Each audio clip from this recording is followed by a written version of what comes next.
Hello. Good evening. It's a windy evening up here in northeast of the United States, southeast of Pennsylvania. I'm outside of Philadelphia, about, I don't know, 20, 30 miles, I guess. I am stuck here a little bit. I'm trying to pin the invite, and I forget how to do it. I don't know. Trying to figure it out. Oh, hey. Hi, Richard. Be happening. I'm trying to figure out how to I forget how to pin. Oh, wait. I did this one again by myself. I didn't ask Joey or Charlie how to do it. Um, and now this one area I'm stuck on. I don't remember how to post the link to, oh boy. All right, hold on one second.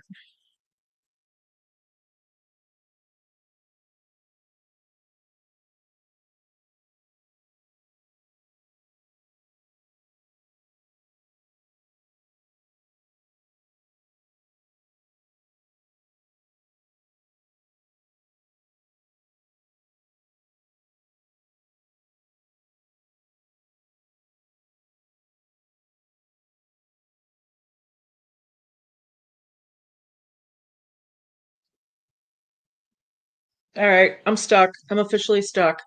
I don't know how to pin the link to um, YouTube. I forgot how to do it.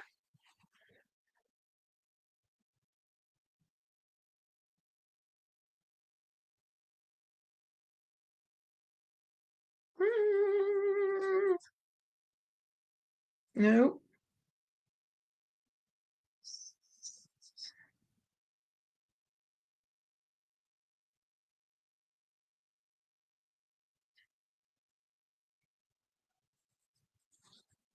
Oh, here we go. Here we go. I think I found it. Woo! There we go.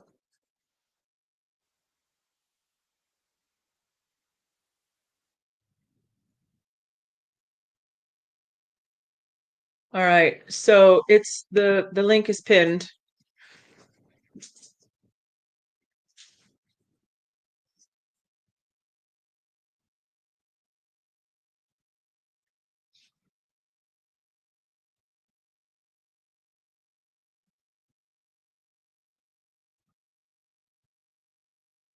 Honey, can you come down in like 3 minutes?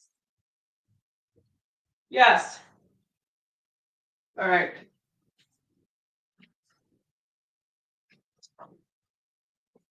All right. I had to let the dog out, of course. So what do we want to talk about tonight? I do not have much more time on my YouTube channel for lives, so I don't know how long we'll go tonight. If well, nobody comes on, we won't go very long at all. But all right. All right. So I went down today. I have 2 yards or 2 hives at a yard at a big pharma down in Fort Washington. So it's I don't know, it's outside the city, but a little bit north of the city than I am. So I went down, checked on those. They're both new hives this year that got started, that I started from my home yard. So I went down there to take a look at them, and one of them, one's not good. They were out of food, um, all clustered at the top. Have the Hive Alive was empty. The Rapid Round was empty. So I think they were still warm. So uh, put another pack of Hive Alive on, another 2 pounds, and closed them up. And I don't know what I'm going to have there, but the other hive is doing well. They were flying. There was some on the front porch when I got there. So I slapped on their hive alive was not empty, but I put another one on just because it makes sense while I was there. So, I wanted to get into my home yard today, but there was just the wind was just crazy blowing out there. Um, it just would have been extremely uncomfortable for me, and then it wouldn't have been good for the bees because I'd have been banging and clanking and um, not being very nice to them. Uh, they would appreciate that. It stresses them out, even though they're not coming and coming out after me. It just stresses them out. This is Louis. He just came in from his little potty break. But hi Dennis. Hello, hello. Um, so yeah, I didn't get into my own yard, and I was excited today, the last couple days, about being able to get into.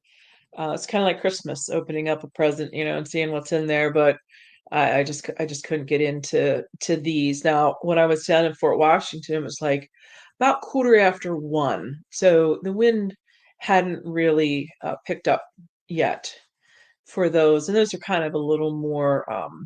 They're a little more protected, clustered around trees. Um, Even though there's no leaves on them, there's some evergreens there.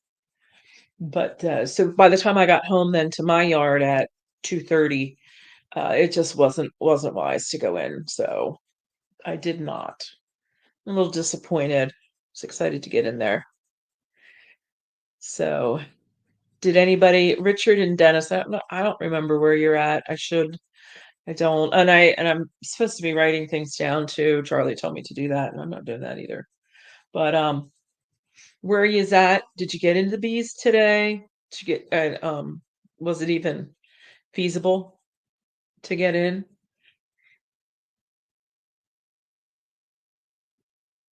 Hi. So the other thing is I know on the website, um checking the mites here. I'm going to get started to remember how to do this. I got to get warmed up. Checking mine tomorrow should be in the high 40s. Okay. Ohio. Okay. Okay. Yeah, we got up to it was warm. It was kind of warm enough. I think we got up to like 46 maybe, 48. I don't think we hit 50. But I mean the temperature wasn't because I'm not going to be doing much anyway. I'm just going to pop the lids and look, just a quick peek, and then if I need to transfer something out, or add more food, I can do that quick. But it wasn't the temperature, it was just the wind. And I'm around trees. My yard is half of it, I guess, is around trees. Old trees. Some of them are dead. Hi Mike. Spent the day plowing snow. Oh geesh. Mike up in Vermont was plowing snow. Yeah, I wish we would get some more, but um I forget what I was saying. So here's Gary. Hi Gary. Route 23 B's. Howdy. Peaked at mine. They're up to, so gotta watch food. Yeah. Yeah. Yeah, I was watching some videos. I think it was Bob Binney. Was it Bob Binney? Oh no, I watched a video from Peabody today. And that was kind of interesting. It was fun to watch. Kind of got a little of my want to be out with the bees out of me by watching him add sugar. Um, and he was out of food too, and he just fed. So I think starvation rates are going to be high. I don't know why. I mean, I don't. I mean, it was bad here last year. It was bad. Uh, I started feeding in August, and I haven't stopped. Basically, there was just nothing. So they went into winter. All of them went in very very light. I was giving it to them, and they just weren't. They were consuming it before they could pack it away. So Yeah, I think my losses this year are going to be starvation, not mites. I think my mite practice. Um, Hi Tom. Hi Tom. Let's see. My mite practice has is pretty good. I mean, I'm pretty much on that as much as I can be. It's been a couple years that I'm pretty confident in my mite management.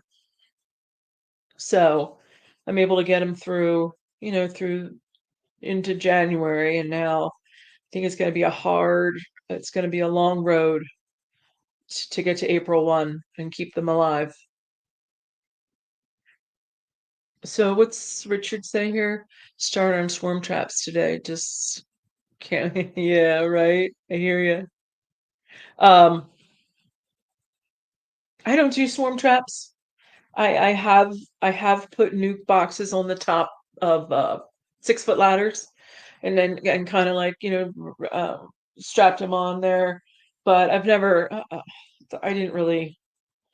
It's my property is a hard property to put swarm traps on, and I'll tell you why. Because the the northwest side is open to a 50-acre farm, so it's just a field, and then another field, and then a little mountain that people ski on, and that's probably a mile away. But then the other side of my apiary are tall, mature trees, like 40-year-old trees. And I'm not climbing them. Just not doing it. Let's see what Tom's saying here. Sorry about that. That's my dog. I lost hive number 4 at styrene leak area. Posted in each. Oh, I didn't see that, Tom. I have number 4 at styrene leak. I'm not sure what that means.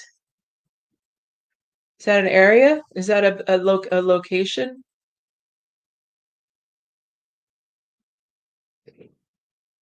Oh, Tom's in. Been waiting for What 10 even minutes. happened? I can't hear you. Turn it up. Oh, Turn it up.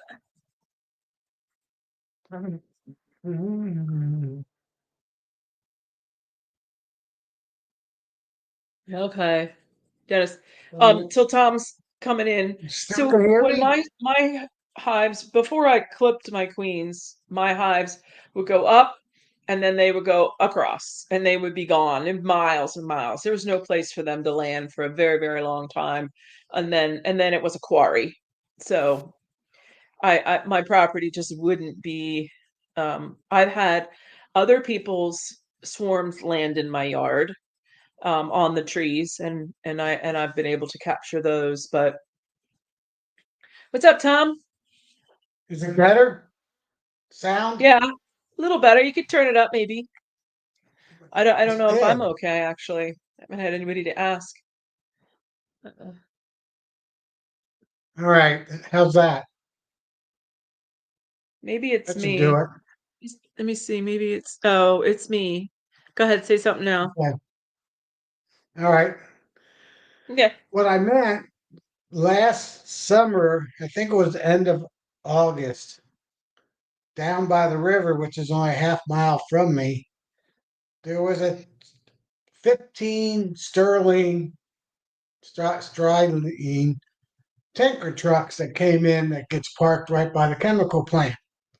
Well, the center Mm, one was leaking when it came into the yard, and they let okay. it leak for hours, hoping it would explode because Starling explodes at 87 degrees. Wait a minute. What is that? Back. It's What a is? it's a chemical they use to make styrofoam and other stuff. It's a Hmm? respiratory. It's pretty dangerous. The same thing that hit Palestine, Ohio. Okay. And they Oh, had this was the center truck or tank, and they wanted all 15 of those to explode. But we got lucky. We had a cold front come in that morning, and it only got up to 70 degrees. And then social Hmm. media got all after the fire department in Hamilton County saying, why are they letting this truck leak for hours and no fire truck, nobody showed up, even though people were calling and calling and calling. Mm-hmm. They were hoping it would explode. But it killed four out of the five hives I had. One made it, but this one definitely died. It didn't eat any of my. It only ate 5% of the sugar brick I put on there, and it had 6 frames of honey because it's an eight frame hive, and they didn't touch the honey. So they actually died probably right after I checked them and Mm-hmm. put the sugar brick on them, 3 pound sugar brick. Hmm. So I got 3 frames of honey, but I don't know if the honey's any good. Might have that chemical in it, styrene. Why were the bees attracted to that? Oh, it's a respiratory. Gets in their lungs. They breathe it in. It'll kill a No, human no, being. why would they have did they go after did they search it out? Well, Or it's on all the it settles on all the plants. So it's on the flowers. It's on hmm. everything. So I'm sure Oh. they brought it into it got on them. It probably got into the hive, probably into But the honey. it's not like a it wasn't like a sugary substance that they actually went No, after. it's It it's just a was a it's a gas it's a gas a heavy Oh, gas. I gotcha, huh? How many and you had 4 hives over there? 4 hives and one in a tree, and it killed the 3 of the hives plus the tree. When I checked it, they wouldn't let us into the area for I forget how many long, almost 2 weeks, 10 days. Then I waited till after it rained because I wanted no part of getting any of that stuff on me. So Oh, about three okay. weeks after it leaked. I went and checked them, and 3 of the 4 hives I had were dead, and the tree was dead. And the one that was a Mm, brand new hive with a new queen was still alive, but they didn't look like they even got any bigger. In the fall time. So I finally went and checked them today to put more stores on them, and I could tell they died probably in December or even November. The last time I was checked that hive out. oh. So it's been a while. Well, I closed them up for winter. I think I think it was early November. So I mean early December, not November, December before it got real cold. It was kind of warm the first Hmm. week or two in December, and I closed them up. Hmm. So I haven't checked them since then. We Hmm. still got snow on the ground. A lot of it's melted, but it's getting there. Yeah, most of ours went today. We had little piles, you like in the what in the north side of a of something, like a box Yeah, or but most of it's gone. And then they're saying rain for well, they said rain for today, but it didn't happen unless it's gonna happen tonight now. But um we need it. We don't have enough. We haven't gotten enough precipitation again. So the good news is that chemical plant closed this winter, so won't have to worry about leaks anymore. yeah. Huh. It This used to be a where I had Monsanto those plant. go ahead, sorry, go ahead. It was a Monsanto plant. It was nasty. Jeez. What do they do with those when they close up? Like what I mean, there's some Ooh, old battery plants around here and stuff that are just so contaminated that I mean, I don't think they could possibly dig down deep enough to ever make it a safe environment. And then those places just sit there. Like I don't know. I'm it's sure some of it's hazardous waste. yeah. Yeah, definitely up here they have that, but I don't know what they do down your way. Yeah. I was talking Yeah. about those two I was talking about those 2 hives down at that pharma. the big pharma, they make child's cough syrup there. It's a Okay. Johnson and Johnson. And when they had hives through another company before me, and there was some big to do about the bees getting into because they bring in, I guess it's high fructose syrup or some chemical component of that. They bring that in tankers and then they unload it into the factory. And there was a couple bees hanging out in that area. So when I got the contract to put hives there, they were, concerned about that. They didn't want, even though there aren't people, it's just truck drivers that are putting I, those big hose things on. Um, those connectors, so, hmm? those connectors, Yeah, yeah, couplings. yeah, yeah. So, I have to be mindful of feeding when it's outside of flow. I have to have something on them because we can't get any reports that there's honeybees. And I said, if there's a report of something over there, I want someone to kill it and bring it. So I know what I need to do management wise if it's honeybees. If it's anything other than a honeybee, you know, It's hard to I say don't they're know what. even near honeybees. Who knows who Well, they are? exactly. That's true too. There from what I can tell, there isn't hives real close to that, but exactly. So Uh, that would be the next, but I don't know. I think I th- I think that the bees that they did see there were from the company that had these hives before me. And they had them in single deeps. They didn't feed them. So I think they were those bees, but they weren't properly being taken care of. uh, So, I put a swarm trap out right across from that chemical plant every year because there's a feral hive that lives up in a tree in the neighborhood, the neighbor's house, like where I put my trap. And I catch a mhm. swarm there every year. I'll be interesting if I catch a swarm this year. See if those bees Yeah. made it. I'm sure they did, and they were really close to the leak. They were within probably 500 yards of the leak. Huh. That hive. I wonder. I wonder. Wonder if the bees have a way of cleaning themselves off. In millions of Well, they years that they've do. been alive. Yeah, like what do they have a build-in, somewhere in their, oh, Fred would kill me, but do they have saliva?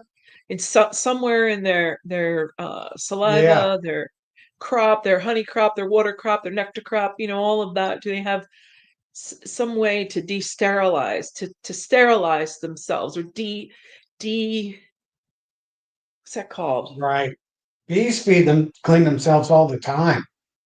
They're always Yeah, cleaning themselves. yeah, yeah.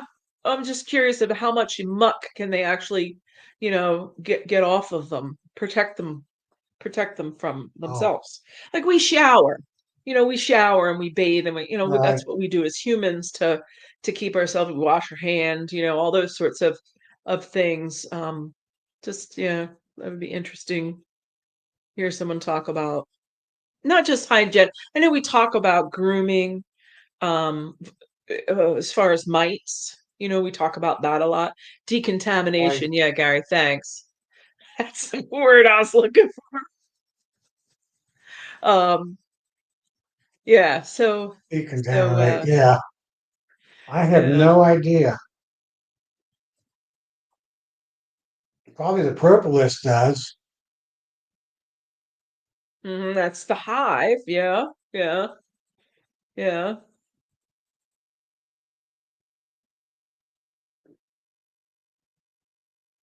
Um, I hope Peabody comes on. I don't know. Do you remember Peabody's first name? Yeah, I know who you mean. Yeah, he had a video on. It's interesting. got some of my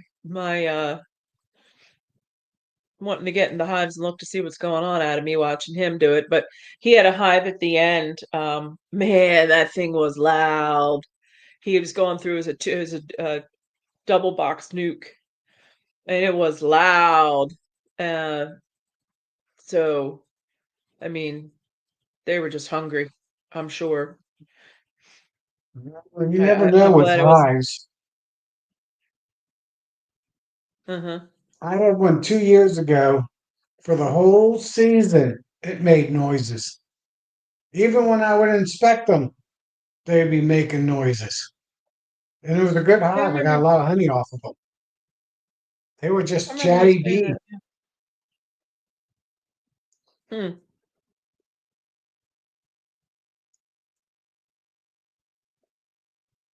Did I start my drone class last week? I started, I guess it was last Tuesday.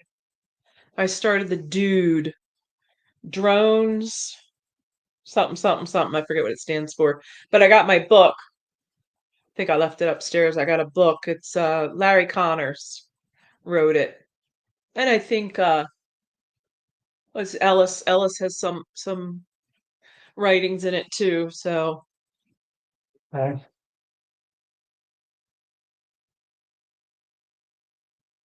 I did have the interest to see. I had two hives, 17 feet from my front door, and they never bothered me. I did the interest facing away from the door. Yeah. Yeah. I know someone was talking, who was talking the other day about having nasty hives and putting them by the back door where they lived, and then they would calm down. I didn't get that. I don't know why. I was it who was I talking about that? It wasn't Mike Well, Berry, maybe was it? because of all the traffic. I don't know. I don't know why that would calm bees down. I don't know why, you know, hubbub going back and forth past their box would calm them down. Maybe my guess is it kept the animals away during the nighttime. A lot of people Oh, have a lot of yeah, people have yeah. mean hives because they get visitors at night. Hmm. My security camera just went off and a raccoon went by. So I know I got a Yeah, raccoon in close to my hives. They usually don't bother the bees too much. The possums and the yeah. skunks. Yeah, I have little scratch marks. It's not mice. It's too big to be mice, but it's the perfect Yeah, size for a critter. So I know right. they get after mine. That makes I them have a lot of angry. fox. I have a lot of fox and deer. The deer definitely. They just jump right over them. My hives, even tall ones, two, three supers on. I've had them already just gazelle right over top of them, and the Right. fox don't have any interest in the hives at all. They never stop at the hive and look at it or sniff at it or anything. It's no interest there at all with the fox. Yeah, I have fox. I have a lot of fox in my neighborhood. I mean, I see them all the time, Mm-hmm. and they don't bother the hives at all. Mm-mm. There's two In playing in fact, the morning. Yesterday morning there was two of them rolling around and I don't know if I don't think it's mating season yet. I think their mating season is in um, fall, but they were playing and this rolling around in the snow and looking awfully should be cute. about the end of next month, early March, their mating season, if I remember right. Well, what are they doing in fall? Because they sure are making a racket. I I don't don't know. know. I thought it was the spring. I thought it was a. It's in the late winter, early spring. Is it?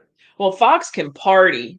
I've lived out in the country, out in the fields for a very long time, and man, Fox get to partying. You can hear them carrying on and hackling and Yeah, barking and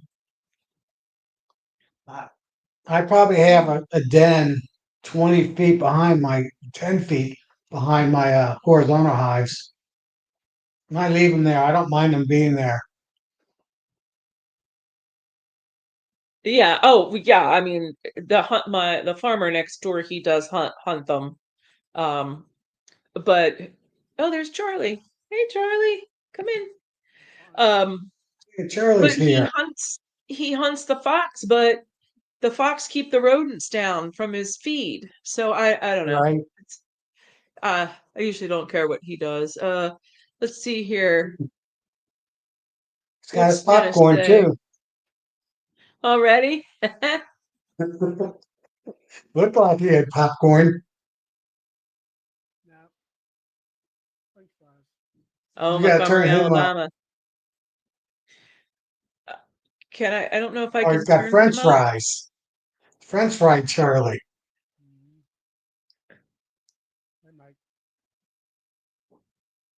What's he Yeah, I saying had here? just finished eating. Now I got my mic on. I guess you can hear me. Uh, You could just hear us. can you hear us, Charlie? Yeah. Hmm. Oh, okay. Okay. Listen, Montgomery, Alabama has drones, Dennis is saying. Wow. Yeah, that's a long way out from up here. Yeah. I don't see drones until April at the earliest. Mine were Hmm. flying a little bit today, and I don't know if you've seen that short I put out or not. But Yeah, Well, I Charlie, I caught went it. and put pollen patties on with rocket fuel on them yesterday mostly. So they're yeah, all they're all ready. I put pollen patties on, put sugar on last Sunday. I put fondant on back on the 17th. So they got fondant and pollen patty, all the hives. So The one that that I should be showed good. in that observation hive, it was low, and there's a couple new ones right there that are really low. And Yeah. as far as feed goes, and they're on right now. They got the sugar cakes in there and the pollen patties. I'm kind of going like what Bob Benny said here 2 or 3 weeks ago on his one of his chats about putting some pollen in there. And it's think about it, balanced diet. That bees eat two things, and that's carbs and protein. And not the fact that they're going to raise brood, but they are like Nancy was saying about Ryan down there at Peabody. He's got Ryan, thank you. Yep. he's got some brood started in there. It is almost the 1st of February. Brood is starting now. So Right. they need the resources. Yeah, I didn't go in any hives, but I think Sunday it's supposed to be near 60 and cloudy. So I might go into one of the hives and just see Well, if there's brood. Friday it was, or no, Sunday here was about 45, and when I don't see anything. Uh, it's just the forecast for here. That's all. Uh, well, what I was getting at is I went, I opened them up, put the shim on, put the patty on, put the sugar cake on, close them back up. I'm in and out in, let's say, 2 minutes, maybe. Right, that's Yeah. all I did. About just enough, like I say. And then there were some of them that were at the top and some of them that were still down in the bottom and stuff like that, where I Right. pulled a frame up to look down in there and they were still down at the bottom of the top box. I'm like, okay, I don't have to Mm. worry about, I did go into my August 16th swarm and it's still alive. It was only a 2 and a half frame swarm and it's still going. I didn't have any faith on Wow. that one. Might be getting lucky. I think that's the one I'm probably going to check out Sunday when it gets up to, so I can just do a YouTube on it saying this is the follow up on the August 16th hive. hey, Matt. Hi, I Mike. didn't even, Hi, Matt. I didn't even check their, see if it even, no, I did check to see if it had a queen. Did have a queen. I remember that when I checked them. Monday. It looks like Monday 54 for me. So so Tom, if you put, you just say you put pollen on Apis? Yes. Yep. Yeah. I was gonna follow right in your foot in your tracks this year. I was gonna follow you. So Monday at the app. So I gotta get pollen on. I gotta get pollen on Monday. I got pollen on mine. What I did was those the ones I got from Navi out there, Global. You know, it comes in a Hmm. pretty long strip. Yeah. I cut them in half. Yeah, they're too Oh big. yeah. They're too big. I cut them in half, and that's what I put on there right now. I mean, I don't have to worry about beetles. It's too cold right now. I don't really have beetles that Oh much. no, yeah, no. Yeah. Beetles wouldn't. No, And they need that pollen. say that what showed on the video today in that observation inner cover, I mean, they're on it big time, and all that stuff. So So I got a question. Wow. Um, I thought about this. So I have 4% pollen that I had put on in the fall. mm, And now I have 15% pollen in the freezer. Would you start out with the 4% and then go to the 15? Or would you just start straight off with the 15%? I think I it's don't think it Five makes Alive. depends on how fast you want to grow them. 4%, I would think, just might bump them up a little bit. The Yeah, 15 okay. would be really get them going. That's what I thought. I'll save that 4% for next fall. I'll put it back. I'll put that in the freezer, in the real freezer, not the shed. But okay, that's what I thought, but I just wasn't sure if there was like, a combination there. I seen an experiment or something.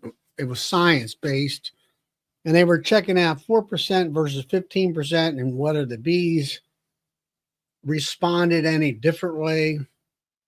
Mm-hmm. And it sounded, that was one of the things that like came in. What was it? You could get, what was it, 5% and then 15%, for a couple X dollars more when they first started at. And Right. then he just went to 5% across the board or whatever it was. And um, he said that there wasn't really any difference in it. Faster Why consumption, 4% yeah. then?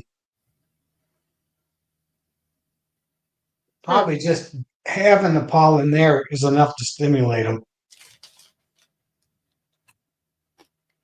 Yeah, I mean, I need them to take off. Like I need to. I haven't really been a spring. I feed syrup, in the spring, kind of like right before the nectar takes off to clean them out, to clean out their guts so that they're ready for when the nectar starts. So I've done that, but I haven't really been uh feeding a lot of pollen in spring.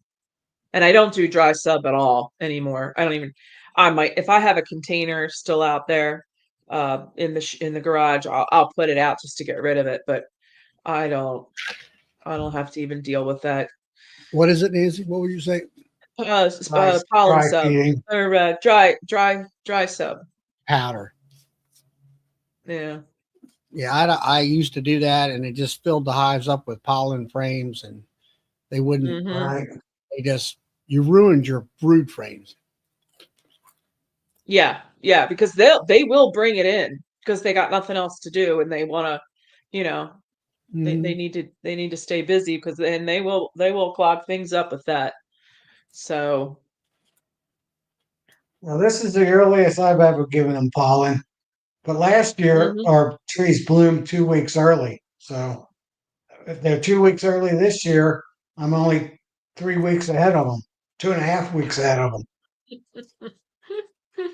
If they bloom normal, I'm a whole month ahead of them. Usually, it's usually the last couple of days of February. Last year, it was the 12th or 15th of February they started blooming. Well, So, who knows Dennis what is Mother saying here. Nature we will were discussing this one other night, So, and the maples around here will bloom mid March. So I mean, February. I mean, February is going to be here. What, next week or this week? Right. This weekend. Yeah, for Saturday, I Yeah. think. So this is the last week of the month. Yeah, So Friday's the I last. don't personally. I don't think you're not you're not ahead of schedule. You're right on schedule as far as I'm concerned. Schedule. Yeah. Yeah. I'm Yeah. finally early enough. Last year I didn't put them on until the first end of the first week of And to be February. honest with you, for me, I'm just finally learning this. Is Yeah. that I used to put it on March, because you're thinking like a human and not like a bee. Yeah. And it's Right. like, well, of course it was Man Lake garbage. And I put that on there, and half of it went thrown out in front of the hive out on the grass because they wouldn't touch it. And some of it they touched for a while, but then as soon as the maples bloomed at the tree level, it's like they're Right. done. They're done. They're not, might as well just put it back in the freezer for next year. So I Yeah. said, I'm getting on, here it is the last of January, and I'm putting it on. I put it on last Sunday. So because it Yeah. was warm enough. And I was concerned more for the fact that the bees might be running out of food. Now, some of the smaller clusters have plenty of food above them. All the ones, they're kind of up at the top. And I'm like, okay, they might have some outer frames of honey and all, but I went ahead and put the sugar to them and sugar cakes. I had them pre-made, had some from last fall and or last spring, I guess it was. So that's all been put on the hive, and I've got a tray of more sugar cakes down there if I need them. So we'll see. So Dennis Yeah, I'm mentions gonna here be. is he doesn't open feed. I open feed. I open feed a lot. It seems like I open feed more and more every year, but um, the dry pollen sub, they want that outside the hive. They don't want that inside the hive. Yeah, Yeah. Matt's saying they're having pollen out there. And Well, yeah, Matt, is that, let's see. And I know where he is too, nothing crazy, but let's see, you sure that wasn't birdseed? Or do you have a farm near you? What I don't is know what skunk that is. cabbage? What color is skunk cabbage? That usually blooms pretty darn early. Witch hazel and skunk cabbage. But I don't know what. 1 second here. I got a question, Charlie. So I'm in the StreamYard, and Yeah. the background is very white for me. Do you know how to change that? It's the background. There's the three of us are there, and then there three, and then we're down below. That background, is there a way? Because it's killing my eyes. Whose it's background? white. It's white around the visual part. Yeah. Mine? Oh, Can you, does anybody know? That's cute. Does anybody know how to change that? Well, anybody, but I would think you're going to have to go into your huh. computer task area. See, it's with StreamYard. But all right, I'll go in here and mess around in settings a little bit. Uh, I just Googled skunk cabbage is a beige yellow color, and witch hazel is yellow. So I don't know what white is. Found it. Oh, that's much better. As you, Whew. as you do it. I went into settings, general, and at the bottom it said light and dark, and the light was lit up, so I clicked on dark, and now that made all of that black, which is much nicer uh for me, the user here. But sorry, Tom, you were talking about, what did you say? Skunk cabbage and what? Skunk cabbage, they said beige/yellow, and then witch hazel was yellow. So I'm not sure about white. Hmm. Yeah, the white makes me think of uh corn, a feed, like a farmer, like a livestock feed or bird seed or, you know. Yeah, it could be that. Yeah, I mean, it could be. About snowdrops. You got to Willows write have that. You white. got to put that in your bloom Oh, calendar, Matt. You got to put that willows in. have white pollen. Who? Willow trees and willow trees. Some of them bloom really early, so it could be willow. So somebody mentioned back here about writing notes. Somebody's wife got them something Yeah, some to write people notes in. have a bee So book. let's talk about that. Tom, how do you like what do you use? What do you do as far as note taking?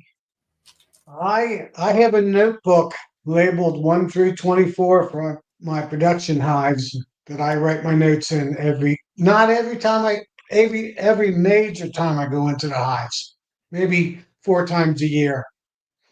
But all the little checks, I'm putting supers on and stuff like that. I won't mark it, but after I pull the super, when I go to pull the super, I'll say, okay, I had one deep, one medium, or one deep, only two, one deep, two deeps, two mediums, whatever my honey crop size was per hive.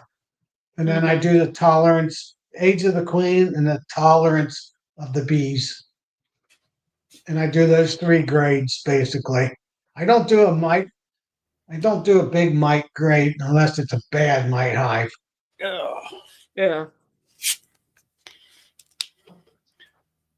I That's what use I do. I just go ahead, what? I use Color Notes, which is an app off of my phone. It's a Mm, checkbox and text app. So I got started using it when I got my last phone, and I'll have it's like it looks just like a legal sheet of paper, that yellow look, yeah.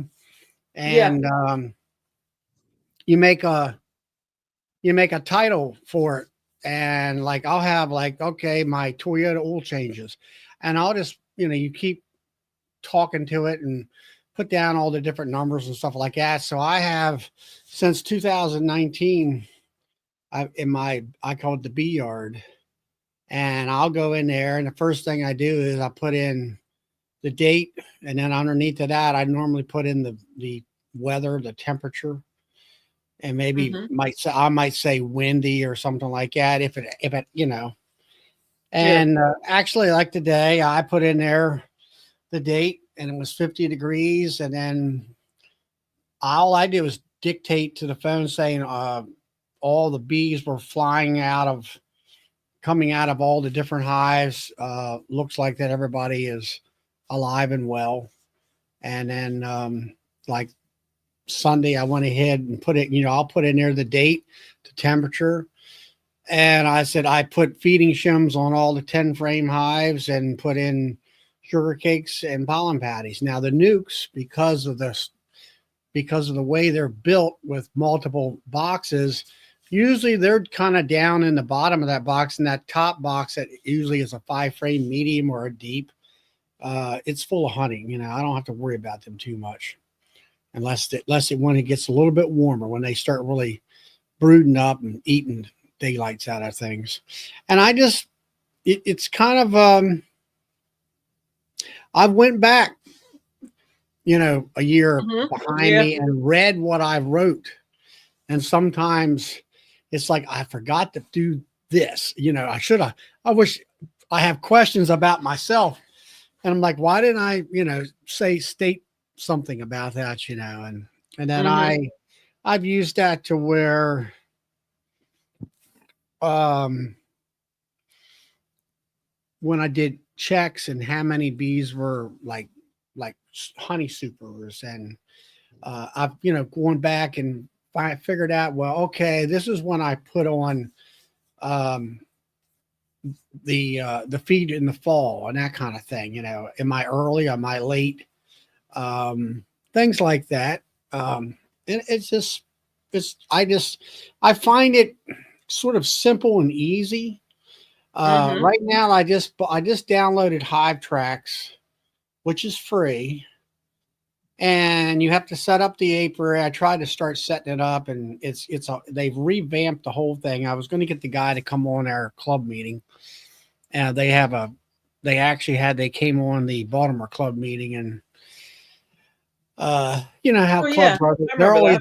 They're always wanting to mentor somebody. Well, it's hard to find people who to mentor, but if you buy their pro version, they can cluster, let's say, 5 mentees for one mentor, and all they have to do is take pictures themselves and all that, and it goes to that database, and you can look at their hives or maybe make videos and say, okay, I see what's going on here. You know, you need to do this, this, and this type of thing. So instead of traveling to their location, it saves you time that way if it turns out to work well.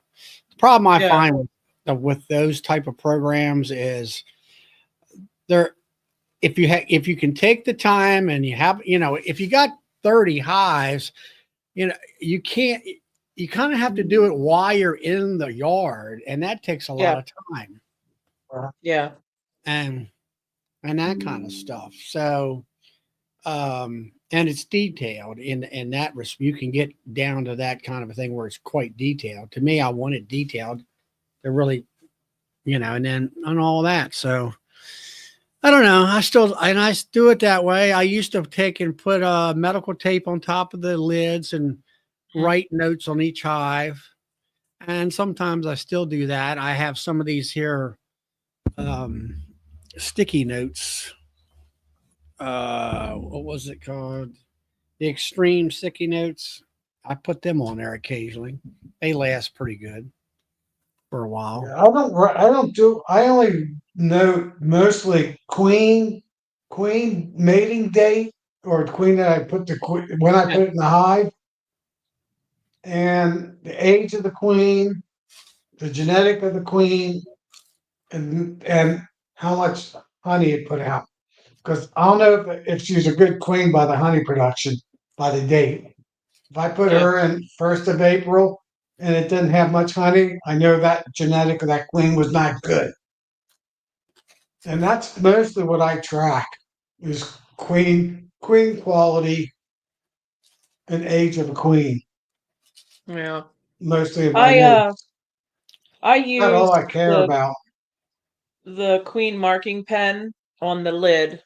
So all my notes were in green last year. And then I don't make many notes. I do not have a notebook.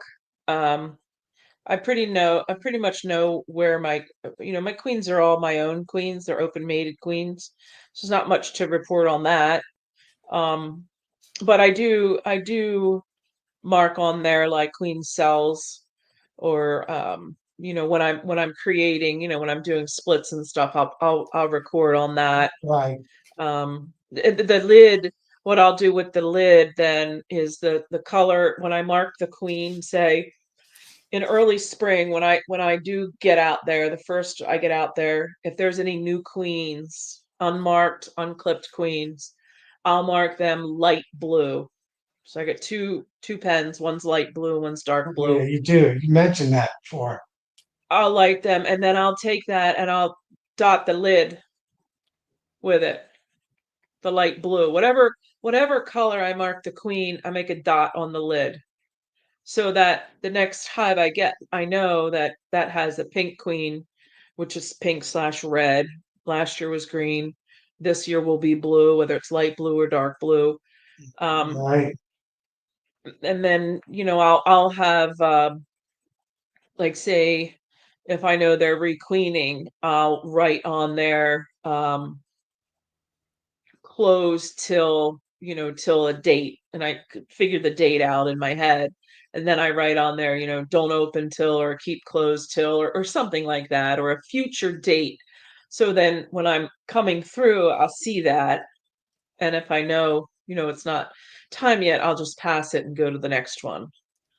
So Right. I I like that do not write. idea. In fact, I think I'm going to buy a purple pen. And all my Mhm. spring queens will be hit purple. because I like to requeen all my hive production hives every year. But Yep. some years, like the past year, my summer solstice queen mating was low percentage. And not every hive got replaced.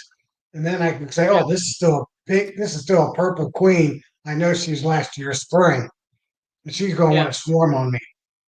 Where I know all Right. yearly colored ones, blue this year, or last year, I know those won't swarm because they've never gone through a flow. Does that ink Yeah. last that long on the top? Yeah. It Uh, does. It does. So the other, yes, the paint, the paint pens do last. I do use a Sharpie ink. And then the other, what I used to use before I figured out using the marking pen, because they're not going to last 4 years. If you got a so green one, you use it up, because it's not going to last for another. So the Sharpie, if you use Sharpie on the top, just a straight up Sharpie, not a paint pen, the green one will dissolve, or be, the sun will burn it off or whatever. It wears out. The black ones, they don't wear out. I want my notes to go away. I don't want the notes on there from this time last year. Like, who cares? I don't want to. I could care less what I did last spring. I want to well, know what. it's like the cloth, the good heavy cloth medical tape. Sometimes Yeah, you I'm the opposite, sometimes you Nancy. can I rip like it that. off, I sometimes you like can one scrape at it least off. 1 year because I like to track my queens.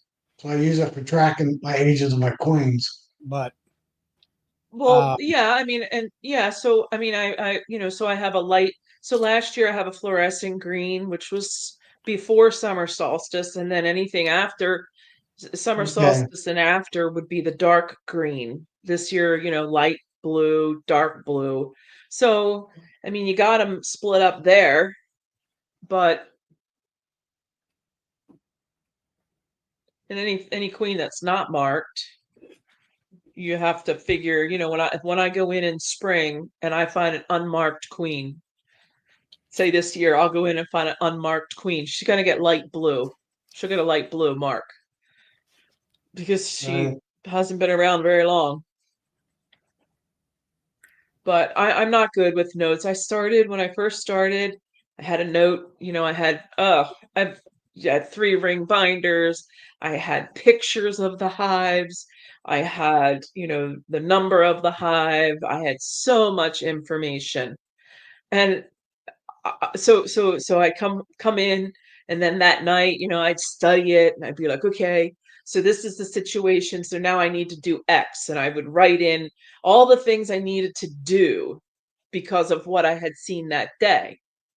And then I'd go out and I would do those things because that's what the book said. And then uh, yeah, yeah, it was not what the bees needed. It was what was happening. I was responding to what was happening the prior week, not what was happening when I went into them that time. Right. So You're post-active versus pre-active. yeah, or in the moment. So I Right. ended up getting rid of, after 2, 3 years, I got rid of the book. I got rid of all the notes. Like, I know I mark on the top of the lid, but everything else, I don't I don't think it's relevant. Right. Outside of on your Queens, queen marking, I mean, a couple years ago, I marked queens. I mean, I dotted them. I didn't get any ink all over them or nothing like that. But it seemed like to me I had a lot of queen failures after I marked them. So yeah. I don't know. So hold on, stay with me, Charlie. So was the marking failing, or was the recording of the marking fail? Like, were they requeening much faster than you thought, but prior to marking them? Well, it seemed like they were going queenless. Like they were killing the queen. Maybe I let them dry and all that, so that the smell wouldn't be different. But I haven't. I've had one hive in 8 years, 7 years that went worker brood. One in, I haven't had it. I I mean, I mark think all I've my had a queens. hundred. I mark all mine when they're virgins, and I've never had a queen be killed because of it was marked. No, me No, neither. I asked you about that, Tom, because I'm thinking I'm not one that can go and pick a queen up. I don't know. Oh, I haven't. I've You will. practiced it, but and I use a queen marking cage and all that stuff. But I'm thinking about your when I get them in the incubator and they'll get on your hand and they'll crawl they'll around crawl on Hmm. you. and all that. It's really nice. And it seemed like to me that marking them then, um, it's just they're a lot more docile. They're not running around and A they're lot kind of out. slower. Uh, they're a A lot lot slower. slower. They're not. They ain't got their act together yet. And I'm like, well, maybe that's the time to start marking them. That way, when I Yeah. put them in that 2 frame mating box, I'm done with them. And all Yeah. that. Right. But I Yeah, I do don't think want My I've to. ever. Some of my markings in the beginning were god awful. I mean, I'd have it everywhere. But you get better and better, and but yeah, I think a I lot of I've think it's only really killed times one queen picking them up where I squished one accidentally where I put too much pressure. yeah. But, I but think boy, to I me, handle all I of think them. I think since this last catastrophe I had in the springtime, I'm looking like this year. Once I get through this year's honey season, all them queens have got to get replaced. Some people say you should place half of them at a time. I said, well, they're all pretty much. And something else, maybe it's because I've been with working with queens, and it's like some of these hives here. I'm looking at them, and you can have a brand new queen, fresh queen, but she could still be a dud. Oh She yeah. could, And she how do could, you know? How do you know, Charlie, how old those queens really are? because I replaced them Like, all last spring. They went through well, one honey season. This will be their second honey season. After that, oh, I want new ones in. so She so said but I only give them one honey season, one flow, and that's it. Is that right? Then then I sell them. So you sell them in the springtime or what? Yeah, well, in the springtime mostly. Well, what I'm getting at is, I mean, here we Well, are. You're not going to get a queen until May. That's locally mated or locally raised. So my thing of all, it is right now is I'm trying to figure out and develop a queen replacement program and when I'm going to do it and how I'm going to do it and that kind of stuff to where I'm comfortable. All right. Like it's like my varroa mite treatment program. I can tell you what month it is, what I'm going to do it is, how I'm going to do it.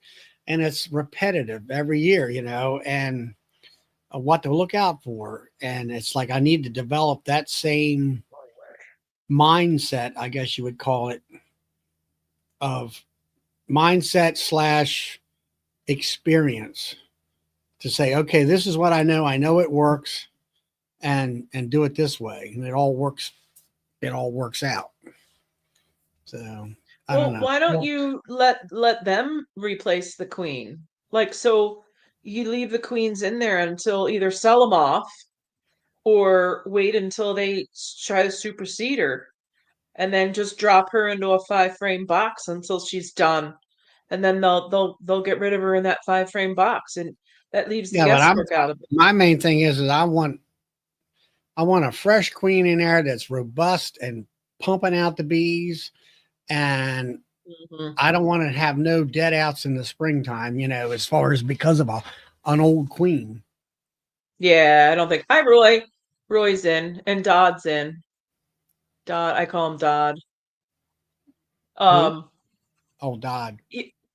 Dodd House. Actually, that is his first name. Oh, it is. It Perfect. is. Yeah. Perfect. Yeah, I mean, I don't know. I guess, I'm not into queen. I don't do anything with queens. I don't breed them. I don't, I don't graft queens. I don't do any of that. I just have no interest in it, and I let them do what they're gonna do with that queen. I haven't killed a queen, not killed any queens. So I let them run her out, and if they're replacing her, I'll pull her and some brood into a 5 frame, see what she does with a 5 frame, and let the others requeen themselves. Now, is it the best management for lots of honey? No, but I guess I don't know. I just kind of like that little more natural. I don't know.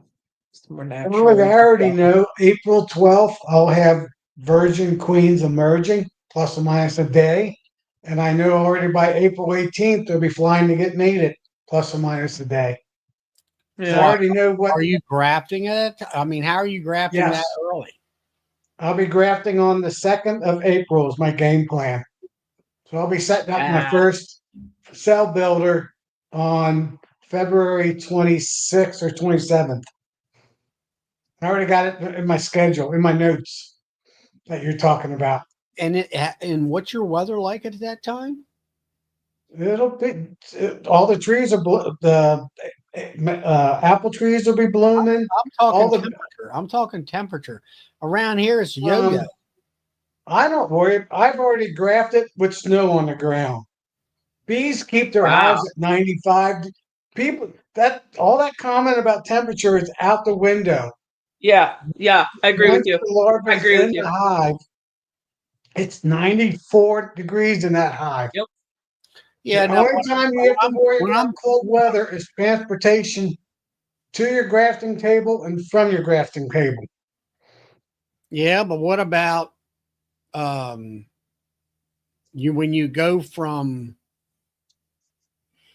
what would you say? You got 65 or 70 degree during the daytime and it drops to the 40s at night. And you're trying to put it in that cell Bees builder. don't. The bees don't.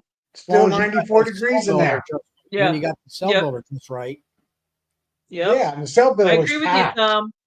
I agree with you. I think they regulate that. You don't have People think you like don't have to humans too regulate. much. Those hives at 94 degrees, even that when it's 40 degrees.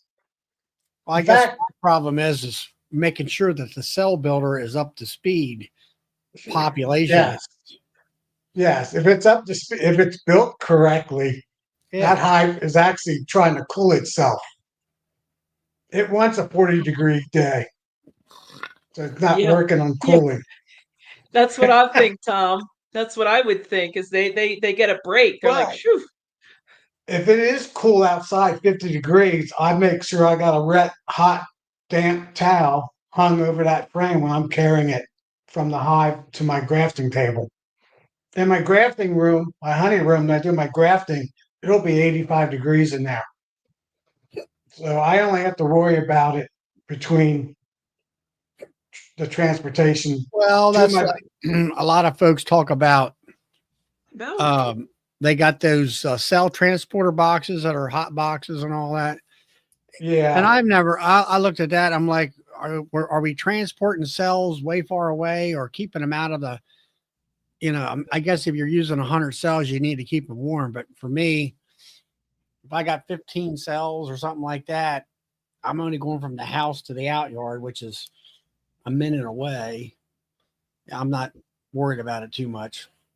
In my area, by middle of April, we got swarms. So the bees have already making cells on the big hives, the ones that overwintered well. So that's I really pick my date for my experience of when we catch swarms, when I get phone calls.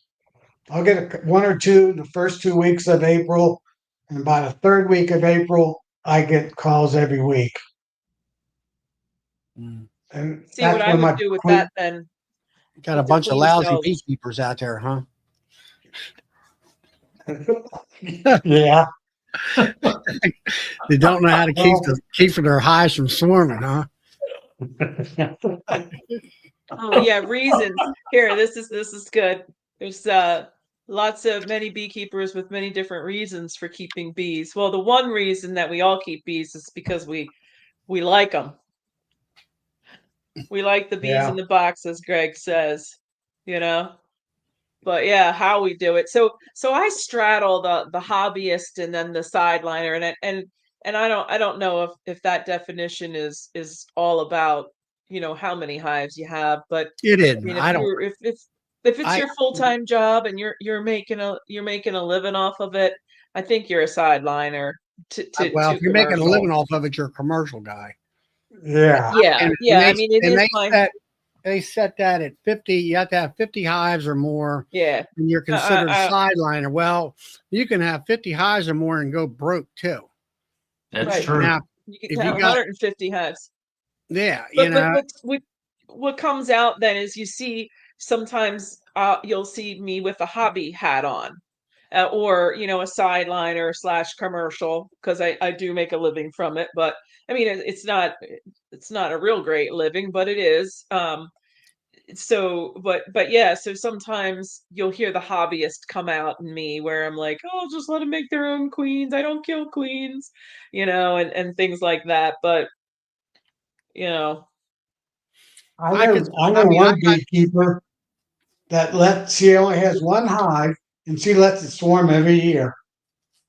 Oh, whatever. well, that's the But way now of I doing it. consider myself a sideliner because uh, I make a Yeah, sideline income. yeah, I've got it to the point now. I mean, all right, I can have this the way I've redefined my area here. I can have up to with nukes with production hives. I got 28 spots, and I was at 34, and I was at 44, and stuff like that. And yeah, it's like it was too much, so I'm backing it down, and I still make. I'm selling honey. I'm going from the nukes to the queens, which it's for me. It makes it's something different. I'm going back to what I liked. It's fun. yeah, But I make enough money that I pay for all the expenses that I put into these bees, sugar and boxes and Labby. pollen patties and medication and anything else that goes into it. All right, I went and bought a thermomaster flare camera. Well, that's the bees paid for that. yeah, And yeah. then when I get done at the end of the year, yes. Do I have a profit? Yes. Could I live off of the profit? No. Right. But Right. the profit can pay for my trip to Nobby or, whatever. Or I just use it to pay off bills and stuff that non-bee related. But I call myself a sideliner. Now, if you got somebody out there as a backyard beekeeper, I call them. Well, they'll say, "Oh, can I make any money?" I said, "You can't make money with 4 hives. You got to have 8 to 10 at least." Oh, And DC's I would say here. 10. Hey, DC. And that kind of stuff. Stopwatch blue hand timer. Explain that? What's Rocket that? Man. I don't know. He says stopwatch blue hand timer, and then a bunch of rockets. The Oh, rocket it's the rocket fuel. apes by logic. Yeah, but what's the stopwatch blue hand timer mean? I don't know. What's that? I don't know on that part. But yeah, I try to push my bees. I I'm mean, pushing them this year. I gotta have. I want big hives by April 1st. Well, the main thing I'm looking for. I mean, I expanded the honey yard because I need 1,500 pounds of honey to get Hmm. to go from season to season and have maybe an overlap of somewhat. Well, I managed last year. I got everybody ready to give me 2,000 pounds. They did not give me 2,000 pounds. I'm So shooting for they better give me, 2,000. huh? I'm shooting for 2,000 this year. Yeah, Right? I shot for 2,000 last year. I got, I think 12 to 1,400. Um, but this year, so I'm going to give them a shot again. But then if not, I sell uh, honey frames, drawn out honey frames, super frames up here. I sell them. They go. They'll pay for them. So, that's just another revenue stream, not just honey. And you're always cutting into your honey if you're selling bees or comb or any queens and things like Mm. that. So I didn't sell any last year. I kept all the drawn comb for the supers, and I don't switch from brood to honey. It's either brood comb or honey. They're not interchangeable in my yard. Roy wants to. Do I hear 4,000 pounds? I don't have enough hives for that. Well, I got an No, I average couldn't. 90 pounds a hive to Those get young guys, those 2,000 young guys in pounds. their 30s, they should be bringing in 4,000, 5,000 pounds plus working full time, but not me. Not those days would be gone for me. Those days are over. I'd buy 10 drawn more frames. Oh weeks. yeah. Oh yeah. 10 more weeks. Oh, Tom, we're gonna have to have a party for you. An online party. Yeah, and online. Yeah, we'll shoot some like little party streamers or whatever. So, Bill, what's up? How are you? Oh, enjoying the warm weather today. Yeah. So, yep. So it's the beehives are picking up.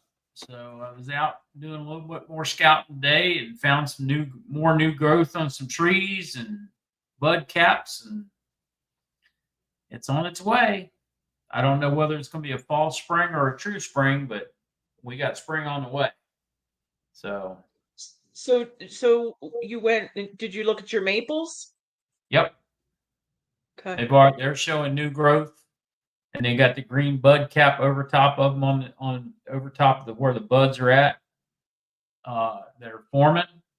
So, and all of them are showing anywhere from 3 to 6 inches of new growth. So Huh. it's Getting coming. close. It's coming. So I haven't looked at mine yet. the forsythia bushes are showing about 3 or 4 inches of new growth with the bud caps on them. English walnuts are doing the same thing. So it's coming. Woohoo! Yeah. Can't wait. You're ready. Bill's I'm ready to ready. go. So next weekend we're going to start feeding pollen. So Yeah. 4% That's pollen. why I want to. I wanted to get it on today, but it was just way too windy. But yeah, I'm gonna follow close to Tom this year. And he put his Tom, you got yours on, right? I just put it on yesterday, Yeah. which is my earliest ever. I usually wait till the first week of February, not the last week of January. But seems like my trees are blooming a week or two earlier every year, or last couple of years.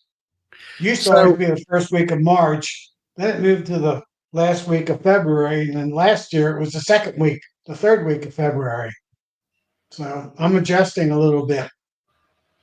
so Yes, Bill, we were discussing 4% pollen and 15% pollen and Yeah. patties. So I seen some kind of scientific thing where there wasn't really much difference in. I'm not sure what they were comparing it to. Difference in bee production or egg production, or do you know anything more about that? well, just my personal experience with the difference between 4 and 15% patties is my bees tend to eat the 4% better. They eat more of it than they do the 15. They eat about half of a patty of 15, and that's about all they'll take. But I can put a full patty of 4% on there, and they'll eat the whole thing. All right. I know Ryan from Peabody. He said he was getting some of that Date 42 winter patty or something, whatever it's called. What is that? Yeah, the AP 30 or AP 23 winter Yeah. patty. What is that? Mostly sugar with a little bit of pollen in it. Yeah, it's kind of a 50-50 mix. So what's it up? pre-prepared sugar patty with a little bit of pollen in it? Yep, that's what it is. I never used it. I've seen it, but I just never fooled with it. I make my own. I put my own rocket fuel in. I put a little extra in this time. Now, what did you buy? The powdered for the powdered pollen rocket fuel? Yeah, And how did I you put do one. that? What did you do? Or I'll say, I just mixed it in with the pollen and the sugar and a little bit of water. so you make your own pollen patties? Yeah, Okay. I did 1.5 times recommended. I want to make sure that my bees got plenty of rocket fuel. I figured it wouldn't hurt any. No, I mean, Yeah. I tried that there pollen patty thing one time, and that was enough for me. I'll just Now, go ahead. I'll buy the damn things. I talked to the owner of Apis Biologics down Yeah. in Nobby. Andy or whatever his name is. Yeah, and Andrew. he's from Russia, and he's the one that told me. Him and Earl they both told me that it doesn't matter how much you give them or how little you give them. It's all got the same effect. He said sometimes more is better. So he Yeah, said, that's why I just did a little bit more. yeah, Maybe that's what I'll do next year when I'm feeding sugarwood, or I'll put maybe a tablespoon and a half or something in my mix and do it that way. yes. Give it So a little extra boost. give it a little extra boost. He said it's not going to hurt him. Well, So- I see Munn was his last name. Andrew Munn, I think it is. Yep. I see where he's hooked up with stuff that you use. What's it called? Microbials or whatever it's called. Super DFM. Oh, Yeah. yes. What about that, Charlie? I don't know. I just seen an advertisement. It popped up on my Facebook feed. I've used it for years. but I've I used mean, it for it's about 5 something- years. I think it's something new. They hooked up with him with Apis Biologic, but they're adding it to something else, and I didn't take time to watch the darn thing. It's I think it's spirulina. I think they're putting in a spirulina. I have a little pack. I can run to the garage and get it. It's a little, she gave me a little strip. But I've used the powder, the DFM powder. You put on a tablespoon, just drizzle it on the top of just on the top Yeah, of I the see where frames Bob there. Benton's done that. It's you say it helps on K wing and all kinds of Yeah. issues. Yeah. Whenever I, It does. yep. When I start to see, well, I use it in the spring. So when I do my first inspection, they all get a dose of it. And then after that, like the second inspection in the spring, they'll get another dose, maybe the third if I remember, but they definitely get 2 doses of it. And then if I see any sort of virus, I will dose them with that. And it really turns them around. I swear by it. Again, no scientific whatever. I mean, I've been told that it's hogwash and it doesn't do anything. But I beg to differ. Over 5 years, I've seen them be able to bring themselves back around. Now, if they're really bad, if the infection is really bad and they're on their way out, you're not going to bring them back with it. It's a reactive early on. I know that Bob Benning yeah. mentioned that if he was out, the jury was out with him, but on the other hand, he said some of his commercial friends swear by it. Yep, I swear by it. I've seen my hives come around. Bulb bee virus, string wing, K wing, um, what else you got? Oh, sac brood. Chalk. Well, chalk. What else do you got? I mean, Do you're not you- going to I mean, correct. I've never had chalk brood or sack brood or anything like that. Me I either. have, Well, are you looking early in the morning? That's the other thing with that. That's the yeah, first. I'm not That's what they're gonna drag out early, like early as the sun's coming up.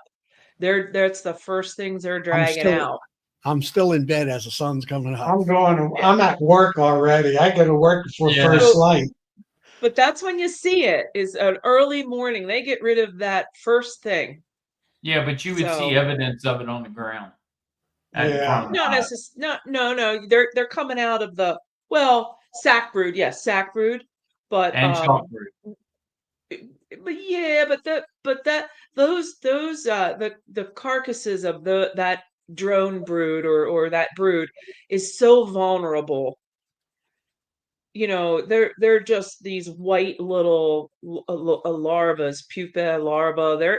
I mean, they're stayed. You can see that but they're still white. They're very vulnerable. They don't stick around. That doesn't stick around long. So you get the super DFM. You don't get the one with Yeah, for the chemical. You get the other one. Just a I get the D. powder. I use the Yeah, powder but I've there's. used for years. I guess it's the one. There's DFM and there's super DFM in it. There's two Yeah. types. Yeah, Yep. no, it was it started DF. It was just DFM the first little bit, and then they added the super onto the Yeah, but name. I asked the one guy last year at Hive Life and or Nobby, and he said, and actually he lives in Westminster, Maryland. Said you got if you're like doing pollination and you're around a lot of sprays and stuff like that, he says you want this one because it attaches to those spray molecules, I'll call it. And Hmm. the other one is if you're not around that kind of stuff, he said you don't really need that extra boof. You can go get mine. Let me run out to the garage and get mine. See if I can find. I get a big like 100 dose bag, and then I just take a little bit out to the yard at a time. But yeah, DC, it used to be called just DFM, direct feed microbial, and then they added the super. I don't know if Yeah. that means they added another chemical to it Yeah, they or did. another. So yeah, so it all just said super DFM after like I think 2 years ago. Um, yeah, super DFM. Well, DFM it used to just be direct feed microbial. Now it's super direct feed microbial. All I And know, I live next to a I want to get a hold of Matt and get his fondant recipe. Because my bees, they devoured it. I've never seen them eat something so fast. we don't use Who's the that? DFM powder. I don't know what he's got in it. And I don't want to put Yeah, some apis in it. but Matt, those are two different things. The direct feed microbial is different than APIS. You're accomplishing two different goals there. What are you doing? Yeah. JW. What are you doing with all that's the story of my life, JW. Used to sit in garages. Now I'm on bee chats.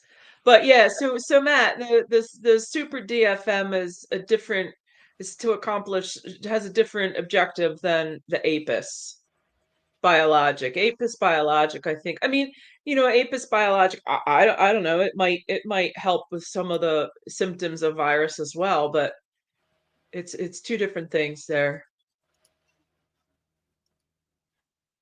Well, you know me, I'm big on chemicals. I think it's the number one killer of hives in the wintertime and hives, period. Not mites. I think it's chemicals. Yeah, I Chemicals know. or I go back and viruses? forth. Well, I think the bees are I think they're sick. Our bees are sick because of all the chemicals on the plants that they're bringing into the hive.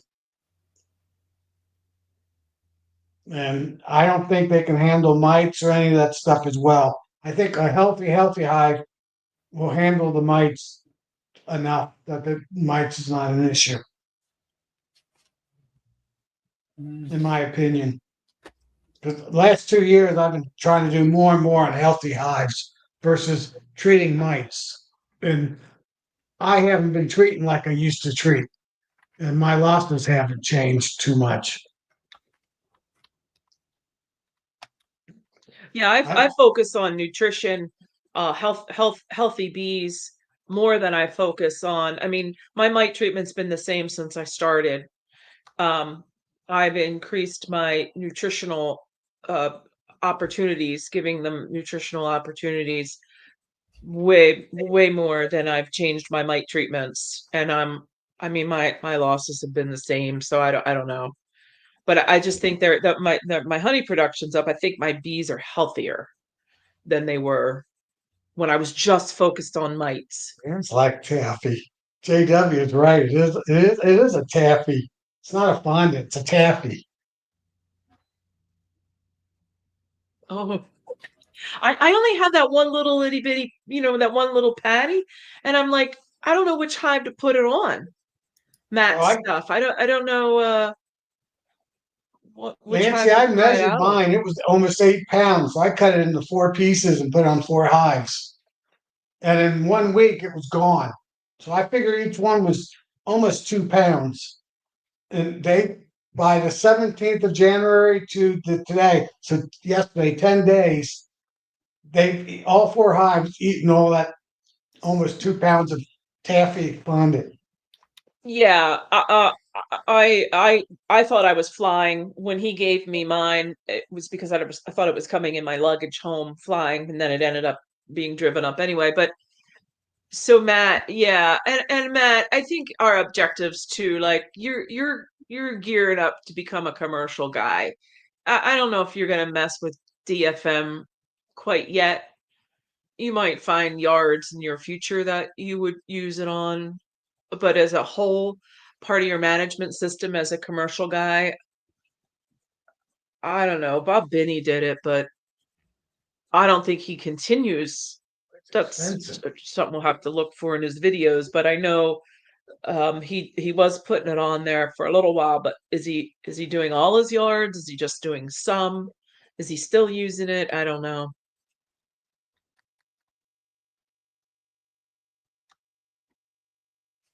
Yeah, we all have different objectives at the end of the day.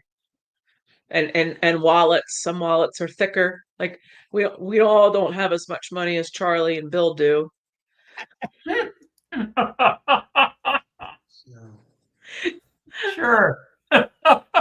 Tom will be loaded here in 10 months when he retires. He'll be loaded.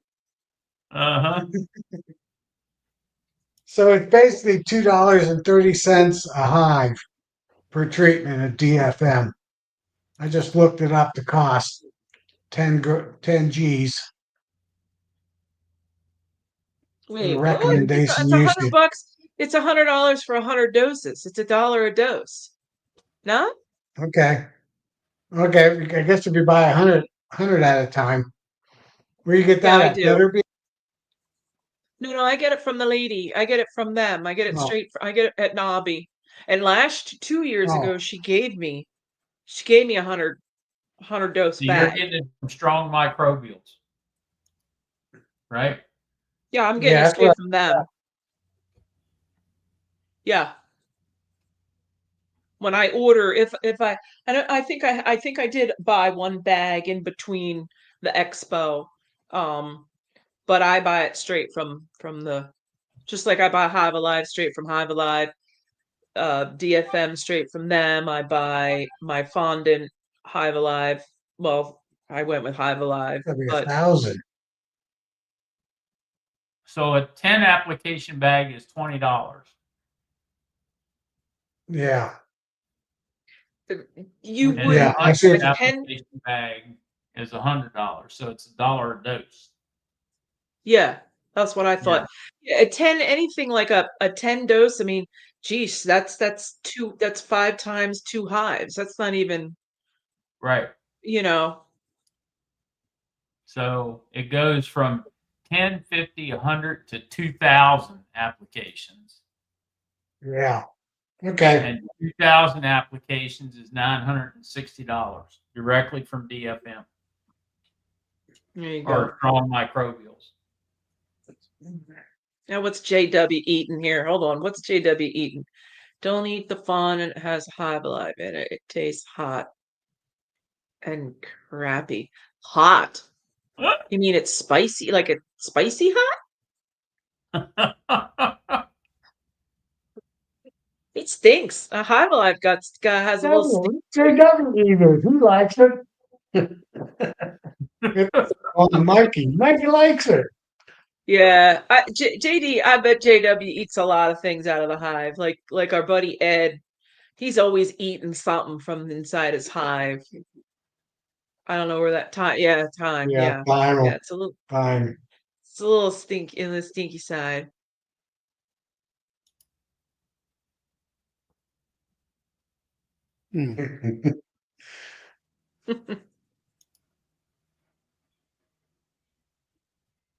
Yeah, I'm ready for spring too, Bill. I've been ready for it. You got more signs than I have out in the Yeah, I'm yard. following the signs. So I think I'm a week, 2 weeks behind you. Week behind you. But with the warm weather now starting, they should be catching up. I mean, last 2 days it's been upper 40s, and by Sunday it's going to be 59, 60 degrees. Those trees will be rocking. Yeah, yeah, but they will DC, it's be. only $1. It's only $1 a dose. Use 3 doses. I mean, 3, maybe 4 if you got a sick hive, but it's cost comparative. I mean, it's way worth a hive. And Yeah, one if you got dose is stick one high. tablespoon. Hmm. One dose is 1 tablespoon of this. Yes. Yeah. Yep. Everybody gets 1 dose. Almost everybody gets 2 doses. But then the 3rd dose is only if you're showing signs that So $2 a high. That ain't too bad. mm-mm. I'm talking like a sideliner, counting how much dollars per hive.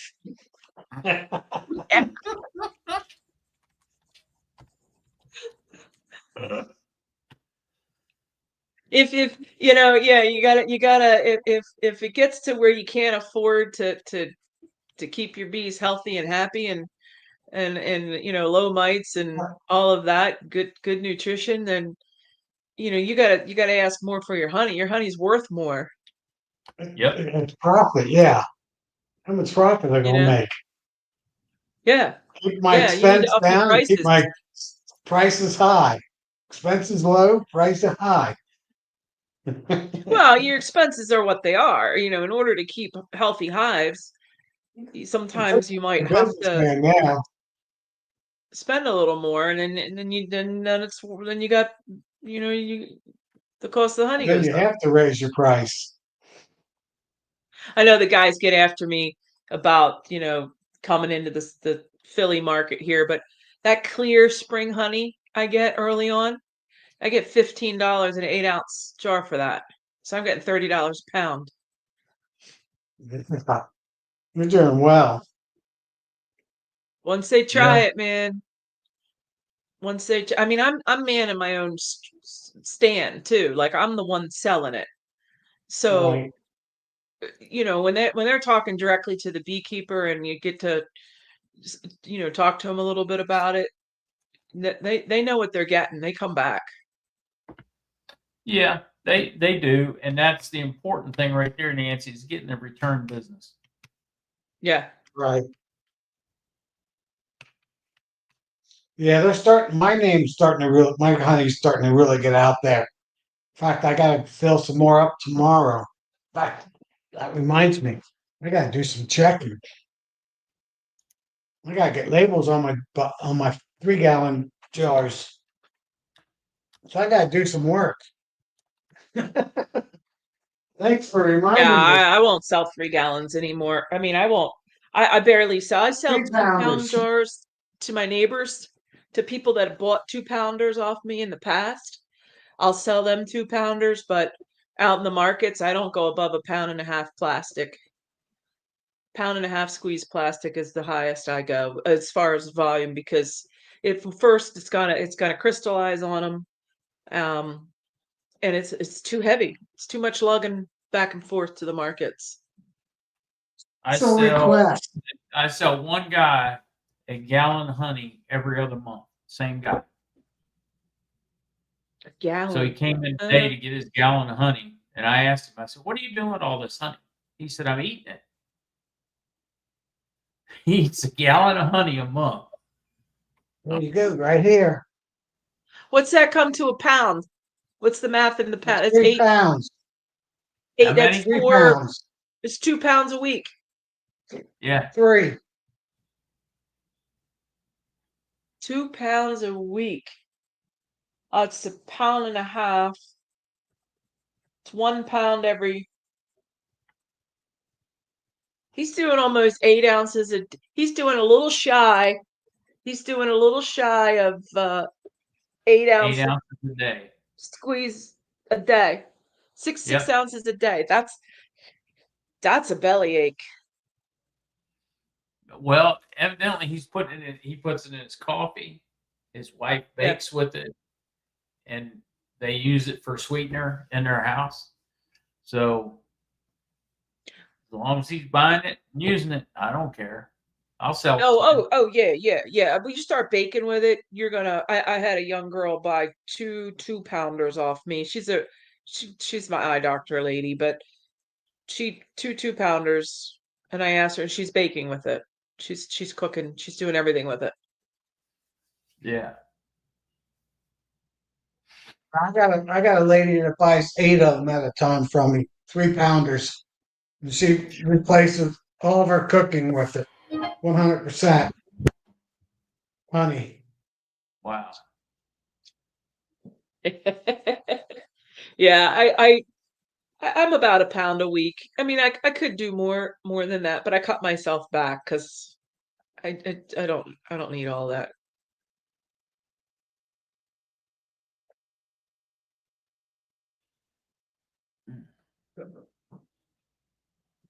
How many days you got left, Tom?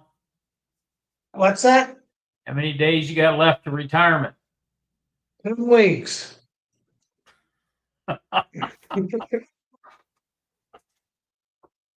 Let's see, it's Wednesday, so that's 72 days. April 9th, April 18th will be my last day. And I think April 15th will be my last day in the office.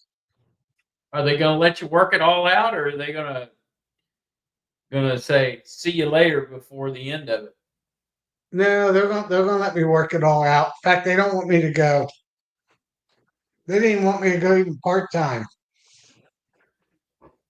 They don't have anybody to replace me. Mm-hmm. So they already know I'm retiring on the 18th of April. I didn't have to worry about it with this company. Well, In that's fact, I'm good. not even trying to retrain anybody. They're going You to make you come to feel the guilty for EMBA. No, retiring. I'm not.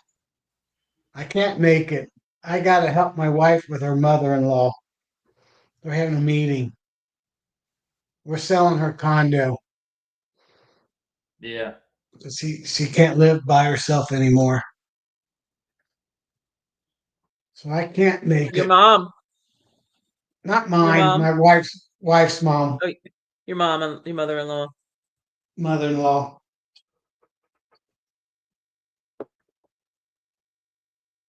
Well, what it is, I just checked it. Strom Curvis is coming out with a fondant with rocket fuel in it. Oh, let me go. Let me go to my garage. Let me go get you two. Let me. And Bob Benny used it. I think actually it was what's the guy that used to work for him here? Still, I think he's back working for him. Tall, skinny fella. Yeah, what's his name? Seth Hill. Seth. Yeah, I think Yeah, they he's threw still some of there. that. He threw some of that stuff on their hives. I think it was on Bob's hives, and they kind of responded good.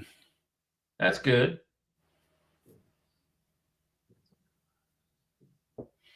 Yeah, But I don't know. I mean, I always considered Apis biologic.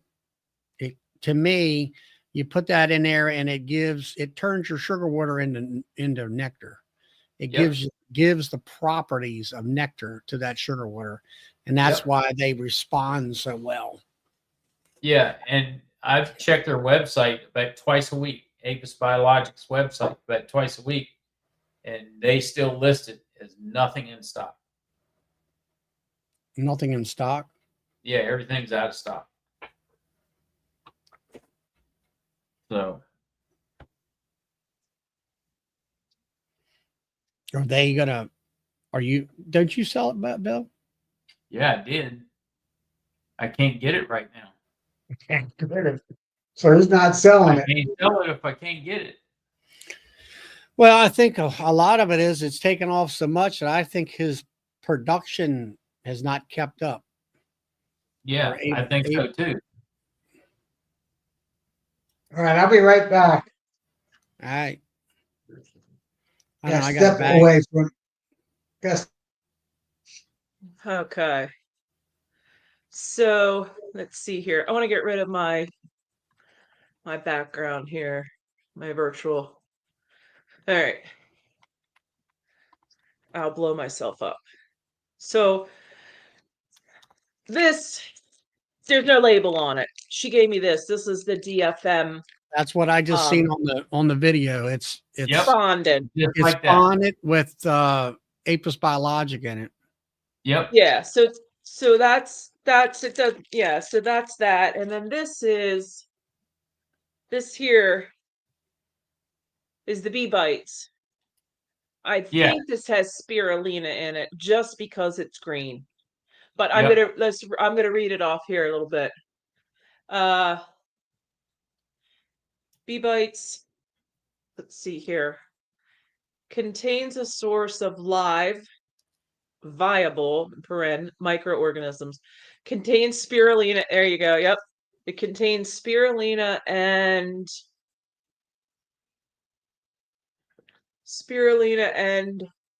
chlorella. Yep. I think I know what that is. I think I know what that is. Okay, pre and probiotic superfood for honeybees. Okay. Belgium. So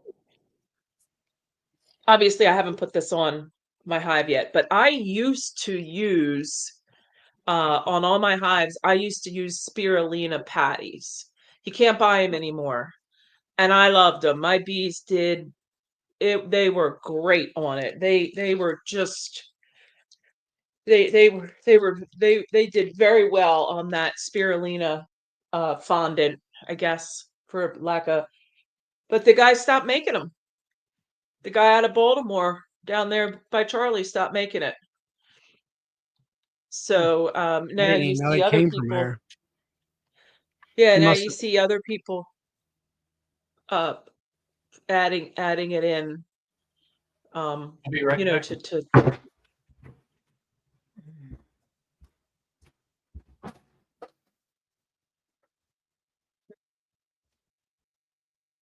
okay.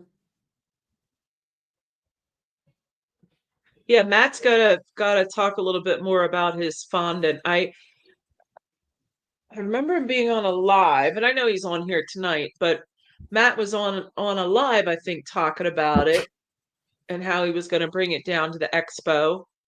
And now we all have it and we like it, but I don't know if he's now going to give out he's his going to have to become a fondant maker. see. now I Here's know. I know he heats it up to 234 degrees. That's his magic hot number.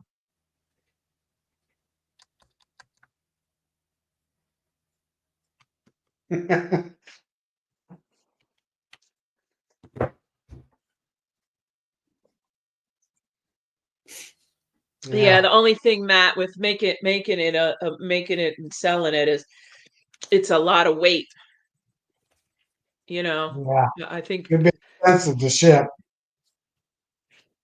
Hmm. It's like Hive Alive. I'm a big Hive Alive fan. I love it. But their syrup they put out in a bag, why would I do that? You know what I Right. mean? When I could buy the jar, add it to my sugar water. Like, I guess if I only I had bought 4 hives. I bought some at Nabby so I could pick it up so I wouldn't have to pay all that shipping. And Better Bee had a pretty good price on it. Yeah, well, they were First at the time, hobby. They yeah, were first at the time they were ever at using it. But I might be giving Take-A-Peek. Bill some. I might be giving Bill some business in a year. I think I'm going to start switching all my hives over to insulated hives. No boy. Gonna spend some of that there retirement money already. Yeah. Now it's going to be money that I made from selling honey.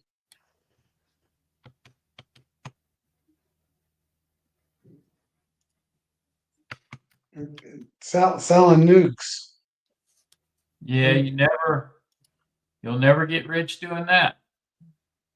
It's like 2 nukes per hive. That's just all I got to sell. So I sell 40 That's nukes, I true. can buy like 10 of them. That's true. That's all you need. That's all I need to do, Charlie. Mm-hmm. So if you tried she's not on here. Well, I'm just trying to match a tree. But one thing a tree can do is absorb water naturally. That's true. Does anybody ever calculate how much water's in honey? It's gallons. So when you have 60, 100 pounds of honey on top of your hive, you also have 10 to 15 gallons of water on top of your hive. And when they eat it, they're releasing a lot of moisture. A lot of moisture. But when Well, they're in a Bill, you tree, the tree's yeah. absorbing all that moisture because it's always looking for moisture. Well, I know that our friend of ours, Ed Sharp, Nancy Yeah, knows him. He runs yeah. all licensed insulated hives. You know, we know that they perform better through the winter. They also don't eat as much through the winter. As far as the what would you call it, the mechanics of being insulated and all. The only problem with them, they're styrofoam. Bill's got the Enel highs. You went in your highs what, a week or two ago? Last weekend. Yeah, about that had brood and stuff in them. Yep. And Yeah. they're I mean the cluster is hanging right there, the bottom, the second box, and they're hanging right there. That's where they're still at. Even through all this cold weather. That's where they are. And all Now the honey you got running 2 deeps. running a deep and 2 mediums through the winter. And all the honey that's in the top box, they haven't touched it. Okay. But now the wooden hives, they're up in the third box and they're starting on the outside and eating to the middle. So I got a question for you, Nancy. Have you tried these pollen patty trivets that Hive Live makes? No, no. I'll tell you why. I'll tell you why. I feed above my inner cover. So I have Okay.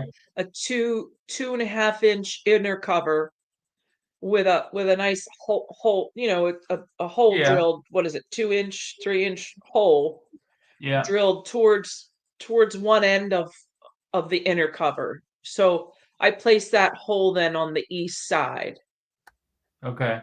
wherever my east, however my hive is facing, then that's on the east. So that's how I feed. The trivet wouldn't do anything for me because Okay. I don't feed What is on it? the frames. It's It's a a little plastic. It's a blue. It's a trivet, like a trivet you put a hot pan on and you put it on Yeah. the yeah. table. It's And got so it it's looks like a like that. You honeycomb put thing a in it, and the patties sit on it. it's got little feet on it, so it sits Yeah. between the frames, and then I don't know what the sense of it is actually. Not. I guess I shouldn't say that, but they'll eat the whole patty, like, and then now you got a piece of equipment to lose You're talking or get about that stuck in your. round thing. No. No, it's square. It's long and square, like the size of half of a patty. Yeah. Can I share my screen? Yeah. Yeah, go ahead. yeah. How do I do that? Do you do that or? Yeah. He'll do it.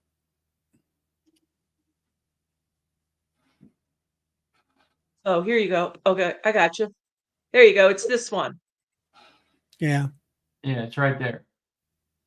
Thanks, Bill. Yeah. I use these little Smurfs. Yeah, you use the little round pizza holder, pizza top, pizza Yeah, box holder. yeah. But I'd like to redesign that now. I have 40 of them. They gave me 10 and then I bought 20, but I like to redesign those too.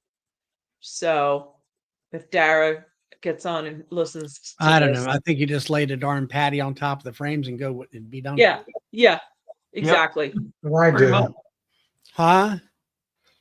Yeah. I do. You would that I don't know why anybody would. I don't know what I don't know what their marketing, what their marketing with that is or what they. He's marketing the new beekeeper that doesn't know no better. Oh, well, that's why we're here, Charlie. We're here to help them out.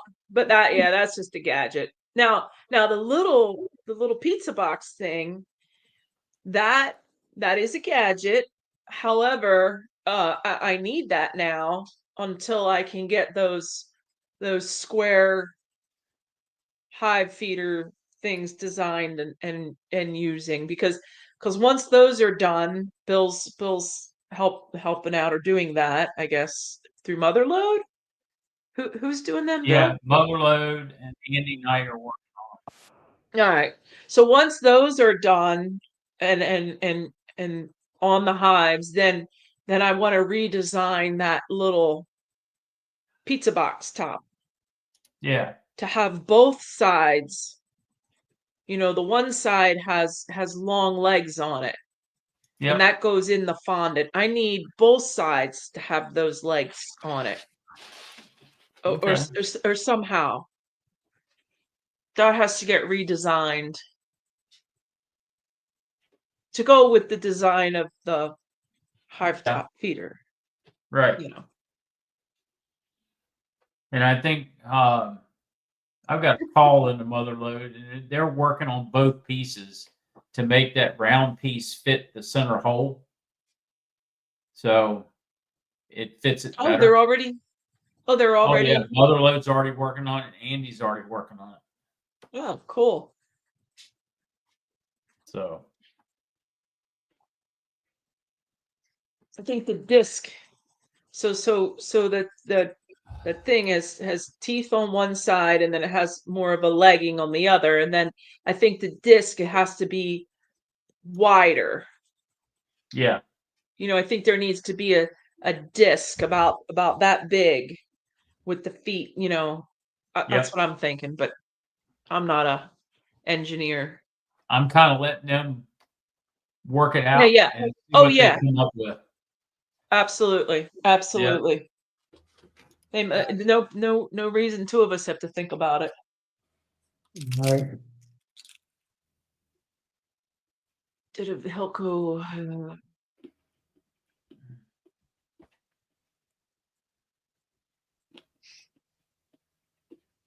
On his what? Yeah, I don't know why people are so hesitant to put their phone number in the chat.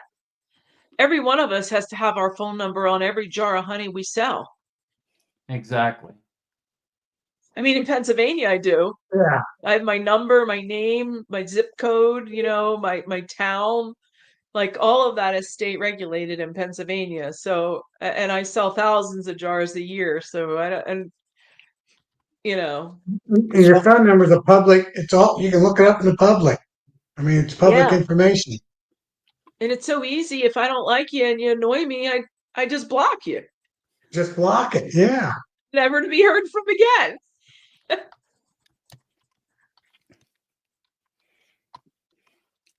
see what DC So I mean, I need to said. block you? No. Yeah.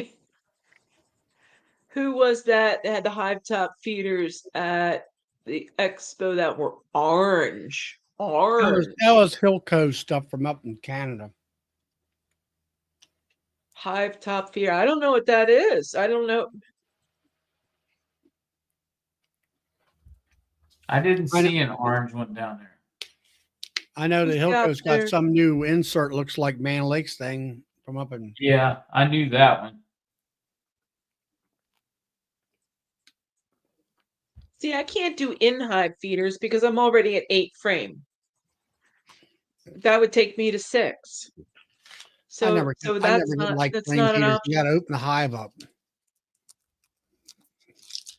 Not if Yeah, you I use don't a want to. migratory cover. If you're using a migratory cover, you don't have to open the hive. For You what? slide it over. You slide it over, and there's your frame feeder. And you've never uncovered the hive. No, but it would take me down to 6 frames. Right, it would. I But Charlie Yeah. said he doesn't use an in-frame feeder because he's got to open the hive up. Oh, That's where oh, if you use the migratory cover, you just walk up to it and slide that cover over, and your feeder is exposed, so you can fill it, and then you slide it back. Right. yeah, an inner cover, you do the same thing. If you have inner covers, Charlie, I don't remember. Do you have inner covers? Yep. Then you just slide them over back. I just take the inner covers off, plop the Man Lake feeder on top, and fill them up. Yeah, yeah, And that too. what about those insulated hives you got, Bill? How they have feeders to fit them?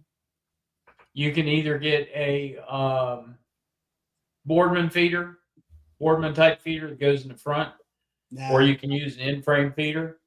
And we're using the in-frame feeders on them. And all we do is we pop the cover, and the propolis cover is right there. We just slide the propolis cover over and fill them, slide it back, put the lid on it, and go to the next one. I see. Oh, so I want to talk about buckets. Let's talk about buckets. Okay. I have about 10 or About that 10 or talk. yeah, I have about 10 or 15 buckets, right? Here's my Mhm. issue with the buckets. There are times when I want to trickle feed. So in spring, I want to trickle feed because I'm just trying to, get them a little excited, like get them a little, kind of sniffing around, right? Then in fall, I want to drench feed. I want them to take that down. I want them feeding, eating, storing. I want to really, really lay it on heavy. So my issue is with the buckets. I bought, I guess it's Burns, the ones with the plugs, right? Yeah. The plug, it has a little ring on it. You pop that out, or you know. So I'd have to have 2 sets of plugs, one for a drench feed, one for a trickle feed. And those little holes, that's hard. Then I got to mark them. Then I got to store them. Then I got to lose them. I got to forget where I have them when it's time to change them out. So what would how would I resolve that with still being able to use buckets? You can take that bucket. We use a 2-gallon bucket for doing exactly what you want to do. We take a 2-gallon bucket, and if you flip it over so the bottom's pointed up, if you look down, there's a ring of little troughs Yep. all the way around it. We take about an 1/8 inch drill bit or a little bit smaller and drill a hole in the bucket. And then we flip it over, fill it, but you don't fill it all the way to the top brim. You fill it to where it's just barely to that little ring of troughs. Put the lid on it, make sure it's good and secure. Flip it over, the troughs fill, the bees come to the troughs. They got to come up out of the hive to do that, right? Well, then you're feeding you're open feeding on top of that. Not if you put that 2-gallon bucket in the top of the hive. On the frames? Yeah, set it on the frames. and they'll come up Oh. and feed. Yeah, no, that's not going to work for me. I'll tell you why. Because when I'm drench feeding, it's fall, and it's I can't. That's too much opportunity for them to come in and rob that hive out. Why? Because it's they yeah, no, It's that's not going to enclosed work. by a super. It's enclosed by a deep super with your inner cover and lid over it. How can they get into it to rob it? They They can't. come up through. They're coming up. They're gonna put a lot of pressure. I mean, if I got a hive that's struggling or isn't top notch 100%, and it's struggling, they'll seek the yellow jackets too, and other they'll seek out that, and they'll put pressure and pressure and pressure until they can get in there. And I think, yeah, I know for me in my yard that's not gonna. I get it. It's a good idea. Yeah. I mean, we feed syrup that way. We feed it with in-frame feeders. Uh, if it's bad enough and the drought's bad enough, we'll take a cattle trough and fill it half of it with water and half of it with T55 syrup and drop a couple bales of straw in for them to come Yeah, open I feed. open feed. Yeah. I open feed a lot. I have bird baths, 3 or 4 bird baths throughout my yard that Yep. I use as tools, indicators to tell me what's going on. Are they collecting a lot of water? I know they're dry. I know they're consuming, capped honey in the hive, Yep. or if they're not, it's I use those, and then I do fill them with sugar water at times as Yep. well. I'll fill them up to give them just a little something to do. Yeah. We'll feed our bird feeders that we keep in the yard with salt water, Uh-huh. a teaspoon of salt, Mm-hmm. quart of water, shake it Yep. up until it dissolves, pour it in the bird feeder. We keep some glass rocks in the bottom Yeah. of it, Yeah. and they're happy. They're getting a salt mineral, and they're good with it. And, and, I'll put a and this deer isn't block in every now and then as well. I did that a long time. I did that a couple years. Now those are not going to be the 100% resource water for the hives. There's a creek, a little creek that runs down behind the property, which is they would go to get their water. It's just a way of me seeing what they're up to. Yeah. If they're collecting a lot. Sometimes there'll be none on the water. Absolutely none. So Yep. then, they're bringing in nectar, or they have enough water, or different See, I things. got an easy solution. I have 1 gallon buckets that I do in the spring, and I got 2 gallon purple buckets I do in the fall with the tent plug in them. Because No, in the that fall one, time, I I need only one. need to fill that baby up 3 times. I'm done. I do those gallon ones in the fall time. I got to feed them up, fill them up 10 times. Yeah, I can't have 2 buckets per hive. That's equipment I got to store, and I don't have a place to store it, or that's equipment that's blowing across my neighbor's yard.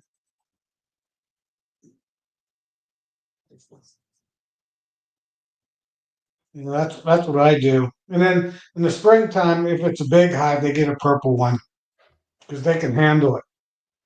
Yeah. So my goal is I use all the purple buckets. Well, it's like last year during the drought, we would go get a tank of spring water, bring it back to the farm, and I would fill the trough. I have 2 watering troughs in the bee yard. I would fill them both, and one of them I would break up a salt block in and Mm, let it just hmm. dissolve in the water. And the other one was just plain water with some straw in it, and they did okay. That was plenty of water for them because the ponds on the farm were dry.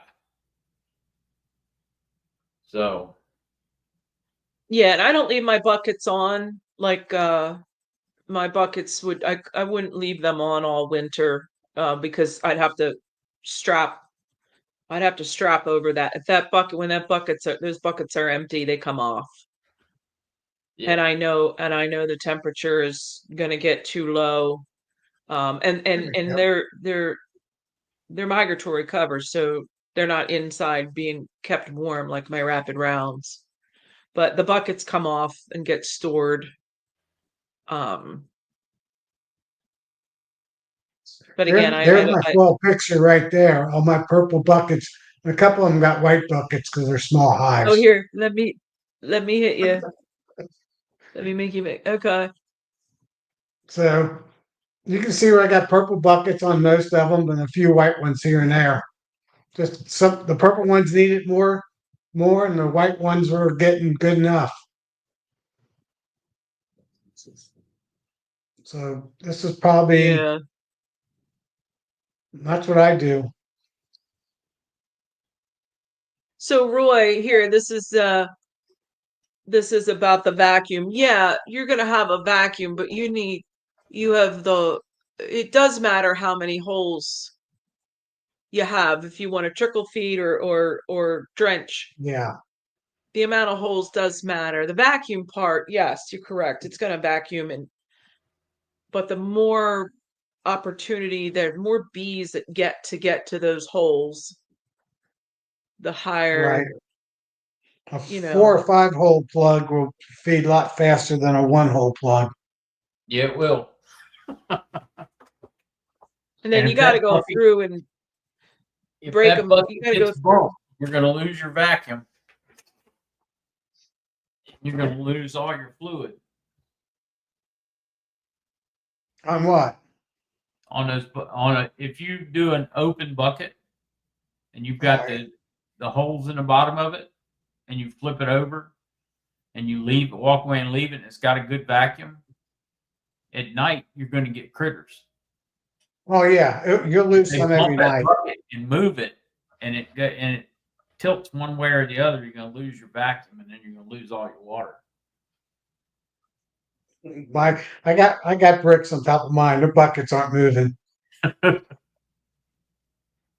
Yeah, I just run my strap. I I like have to they, strap mine. I have to use straps on mine, and I strap the bucket on. I put the strap. I wonder if I can. Let me think. Let me figure this out. I have uh, I have pictures. I have pictures of my hives. I just gotta find them. So where'd you get the purple buckets from, Tom? What hardware store? U.S. Plastics 2 years ago had them on clearance, 2 gallons purple buckets. I They said, don't make them perfect. anymore, do they? I don't think so. So that's how I got purple ones. And purple's my favorite Actually color painted. anyway. Just like I just told JW, I bleed purple. Too bad you're not a Ravens fan. So my swarm crops are blue. They're not purple, they're blue. All right. So, Nancy, that spirulina, what did it do for your bees, or what did you see? So this is hold on. This is so I have to run them like I have to strap them, and I have a quarry. I don't know if y'all remember, but I have a stone quarry I could walk to in 2.5 minutes. Driving, I'd have to drive around the development and around, but I could walk. It's very very close. So it was recommended that I go with the blocks. You can see that, right? Can you see Mhm. that? Yeah, Yeah. Concrete okay. blocks. So it was recommended that I use cinder blocks, you know, and not put them on rail. Don't do a rail system, do cinder blocks. So I did. And that's the way I started, and that's what I still do. But I have to ratchet strap because on this side, this is the northwest side right here. Well, you can't see it, but that long side there. And that wind comes across that farmer's field, and there's a Right. I've had 5 frames attached to cinder blocks fall over. So but anyway, so when I put a bucket on, then I just run that strap up over the bucket.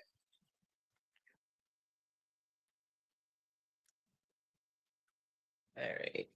So what were you saying, Charlie? You say you use Awesome. spirulina. I remember you using it. What did Mhm. you find? What did it do for your bees? They just build up quicker. They were stronger. I used it in spring. I used it in spring and fall. So you got these here sprawl microbial bites. Have you tried that and see what they do? No, that's the only one. I have that little one I showed you. That's all I have. I won't. I probably won't. So, how many people in the chat know what spirulina actually is? That's the question. Seaweed. Yeah, it's a Seaweed. seaweed that is a pollen substitute, and it carries amino acids, proteins, vitamins, B12, B6, minerals, iron, calcium, and magnesium. And Yeah. those are all vital for bee growth. So that's what And for spirulina people. does for your bees.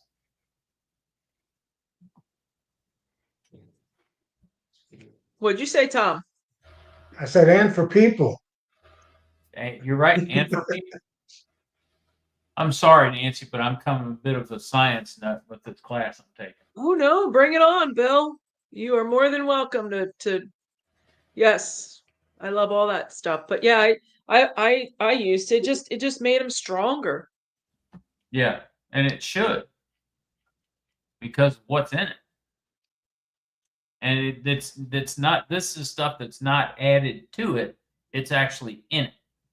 So Yeah, it's not a derivative, it's a natural. It's a yeah, natural plant-based. yeah, It's not, we're not making the concoction with all those right. chemicals. They're already in it. And it also acts as a prebiotic for gut health as well for the bees. And it will increase the brood production and boost their immune system. So there's no drawbacks to it that I can find. It No, will, JW. green pond scum won't suffice, JW.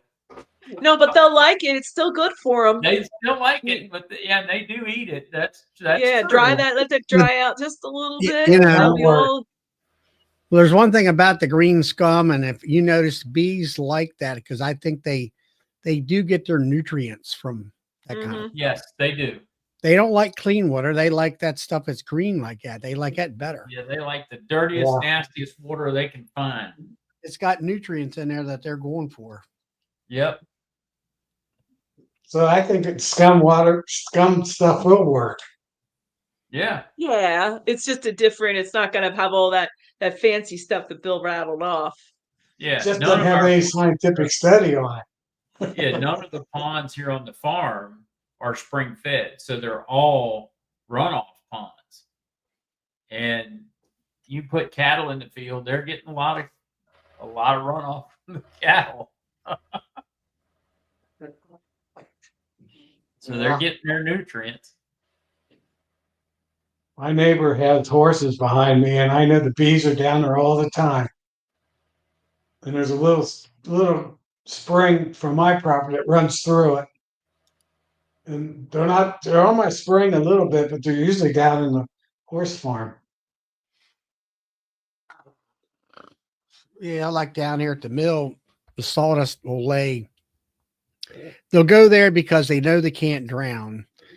But the sawdust will be wet, but they can land on top of the sawdust and suck the moisture out of there. And in the summertime, if you get like, especially at 4:30, and the sunlight is just right at the right angle.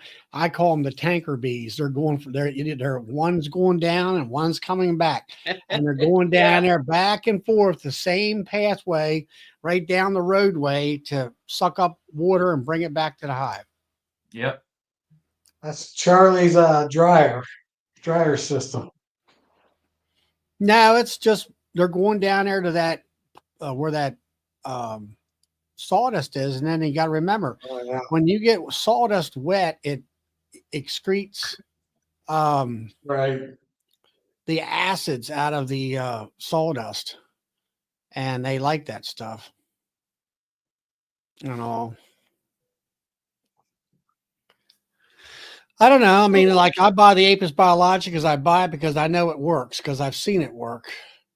And Yeah. if Oh, yeah. if the No spirulina, doubt. the spirulina is you know, whether it's strong microbials, you know, or whether the spirulina cakes, you know, if it's if it boosts the production, I'll use it. Live You know? Alive had some of it in it. Hmm? Yeah, yes, yes. Yeah. Hive Alive. I don't know if I can't remember if they did it and they stopped or they just started it. But I haven't their seen Hive it on Alive the has website. something with spirulina in it too. And again, Yeah. Charlie, I think Apis Biologic is a different, like you're using that for a different, something different than spirulina would be used for. You know, you can have one healthy thing, but maybe three healthy things are better. Like there's no denying that Apis Biologic does wonderful things. It's great stuff. But that's just one nutritional component. You know, spirulina would be a second one, or Hive Alive would be a third nutritional I mean, component. Hive Life sent me a bottle of that stuff for the um, sugar water, but I just didn't see any. There wasn't any profound results that I seen of it. Well, no, because that's not going to that's going to make your bee healthier. Like so you like your apis in spring, right? I mean, Well, I you hit them in the fall with it, and then they come out of the spring like you gangbusters. backfill with apis and then in the spring. So yeah, I guess I use Hive Alive to clean them out, to clean out their guts and to give them that, you know, Yeah. in fall is when I use Hive Alive most often, not so much in spring, but in fall I definitely use it to make sure they're not going in all ashy from Mm. heavy fall of from some of those asters and goldenrods. That's a real ashy product for them bringing in, and they need to get cleaned out. And I know I'm skimming over a lot right now, but um, You know, I like to. Nancy, keep on going. I thought you were done. No, I mean I am. I'm just yeah, I'm getting too vague. But so yeah, and I know Charlie doesn't like vague, so I'm trying to but yeah. So I think the Apis Biologic does a great thing, but I think there's additional things. You know, here I am now, I'm talking like a hobbyist. You know, I'm talking like somebody who runs 40 hives. I'm not talking to, the commercial guys. That's obviously, but I think you could have a couple nutritional products in your toolbox. There you go. Yeah. I was talking to my friend the other day who's a third generation beekeeper. He goes, Tom, he's a year older than I am, so he's 64.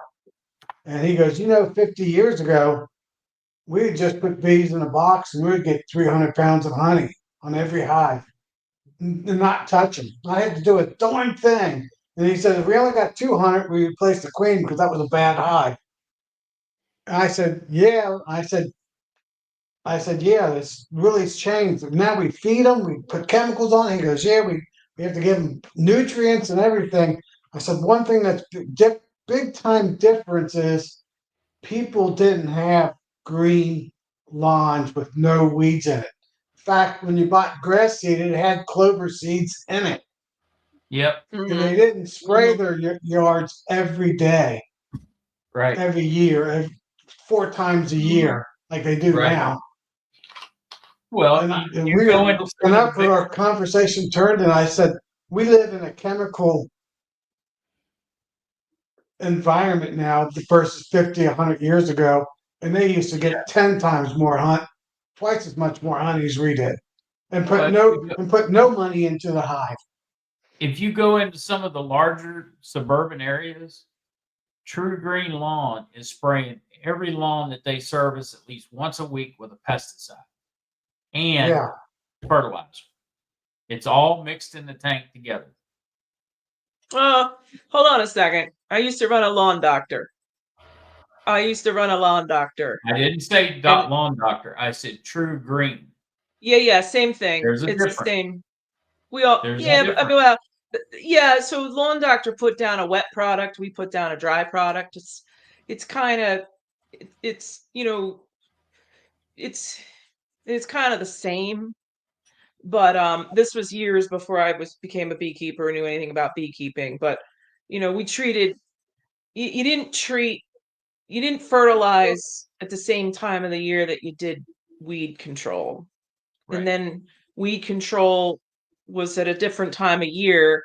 So I'm not saying that it's right, but and it's every 4 to 6 weeks. Like, so I mean, I I I I hear you, and I normally don't get to say too much when people start talking about it, but it's trees. It's the trees. You can have 5 or 6 beautiful bee trees, whatever that is for you. If you're doing I don't know, name some. We all got maples. Yeah. You can spray lawns. You can make lawns look pretty. It's the Yeah. I was just, trees. yeah, but a lot of trees. I got an apple orchard not half mile from me, and I know they spray those trees. Yep. Right before the buds open, they spray Yeah. them. And yeah, that's right. We all don't all live next to. Yes, there are some orchards out But there. there's Thank God. We sprays still have everywhere. Yeah, there are. right, but I don't think hives are going to live or die off of a yard or off But of my flowers in my a question yard. is, why did 50 years ago they could get 200 to 300 pounds and not never open up the hive? Just take the honey, put the honey supers on, and take them off. That's all they did. Well, Well, first I thing mean, is you didn't have mice. That They was the didn't. first thing. Well, the big thing, What's yeah, that? Charlie's right. There were no such thing as varroa mite. And Yeah, that is but more detrimental to the bees and and but my you friend Lloyd up there, he used to get 200 and 300 pounds off of a hive. But but you can yeah. kill every mite in your hive, and you will not get 200 or 300 pounds. that's right. Well, No, you're Tom, right. But 50 But the it's years fact not ago, mites. 50 the fish years story. ago, farmers didn't spray like they do now. Weed Not as control much. for the farmers 50 years ago, you went out and you clipped your bush hog, your hay fields twice a year. Once before you cut in the spring, early in the spring, and once in the fall before the first frost. And that was your weed control in your hay fields. And Right. farmers were doing tillage in the crop fields, which was a weed control in the crop fields. They Right. don't They do called it tillage winter wheat. anymore. They don't do tillage anymore. They do no-till planting. So now they rely on the sprays in the spring to do what's called a spring burn down before they plant. And then they do pre-emerge on soybean and corn to kill, Right. and it's targeted spraying to target the plants that didn't get killed in the Yes. burn down. And then they do post-emerge spray to do the same thing again to make sure it's all dead before the corn starts growing. Once the corn or soybeans reach a foot, foot and a half tall, they're going to create a canopy over the field. There's nothing under them that's going to grow. The weeds aren't going to grow that fast under that canopy because they're not getting any nutrients or water from the sun or rain. So until it's harvested, they're good. And then once it's harvested, they let it go again until spring, unless they're going to plant winter wheat. Then they come back and they plant their winter wheat. And as soon as the winter wheat gets up, there's another canopy. So the junk's not going to grow in the winter at all. Then you harvest winter wheat in May or early June. Then it's spring burn down again. And the whole process starts over again. You know, And then- Bill, you guys just gave me a good idea. There's a guy I know up in middle of Ohio that he's a big commercial maple syrup guy. And I know he probably knows everything that's in his maple syrup. I'm going to ask him next time I see him because he sells his maple syrup at the same place as I sell my honey. And I'm going to ask him how much pesticides and herbicides he finds in his maple syrup. That would be Yeah, coming that'd be 100% from the Yeah, south. but maple syrup is coming out of a tree, Tom. Yeah, out of the ground in the south. Our bees are getting flowers. It's getting nutrients from the ground through the pollen and nectar. Well, Bob, Yeah, Mike but we're not Palmer's talking about. already done studies that both the pollen and the nectar is loaded with hundreds of times more chemicals that's even humans allowed to have in it. Yeah, but it's not coming out of the trees. It's coming out of the other plants. It's coming out of the plants. Yeah, but you could probably get a good idea how much the plants have if trees have it. I bet you'd be Well- zero. I bet you a quarter because I never bet more than a quarter. But Tom, I bet you the pesticides and the junk, we'll say, in maple syrup is next to nothing Yep. because I of bet, I the bet you deep root. different. A quarter. I I'll got a bet you quarter on the quarter. line. I'll But bet you a but my husband just laughed because he knows I don't bet more than a quarter. He does. He But- does run his trees in the woods mostly. Most of them are all in the woods, big woods. The root systems are going to be like way. I don't know. I Not don't know. maple trees. My quarter. I got a No. quarter bet, Tom, that it's not going to No. be much. Yeah, and another So thing, now- they used to talk about here recently where they were trying to, like the waterways and fields, they wanted to plant what do you call it, pollinator friendly stuff in there and all that. And like a friend of mine says, well, we used to call that fence rows. And now they Yeah. take all they all take the fence rows out. Fence rows provided habitat for your pheasants and all your quail. wildlife, rabbits and whatever else. Yep. And then it Mhm. also, you had honeysuckle and all these other plants for the bees. And in the sense like the 70s, where they're trying to go from the road, farm it right up to the edge of the road, a highway or whatever. They Right. bulldozed all them fence rows out and alleviated all that extra food sources. And I mean, it's like Every square inch. So that's just like the guys I know that go up to New York State. Well, you go up to New York State, it doesn't have the population of the humans.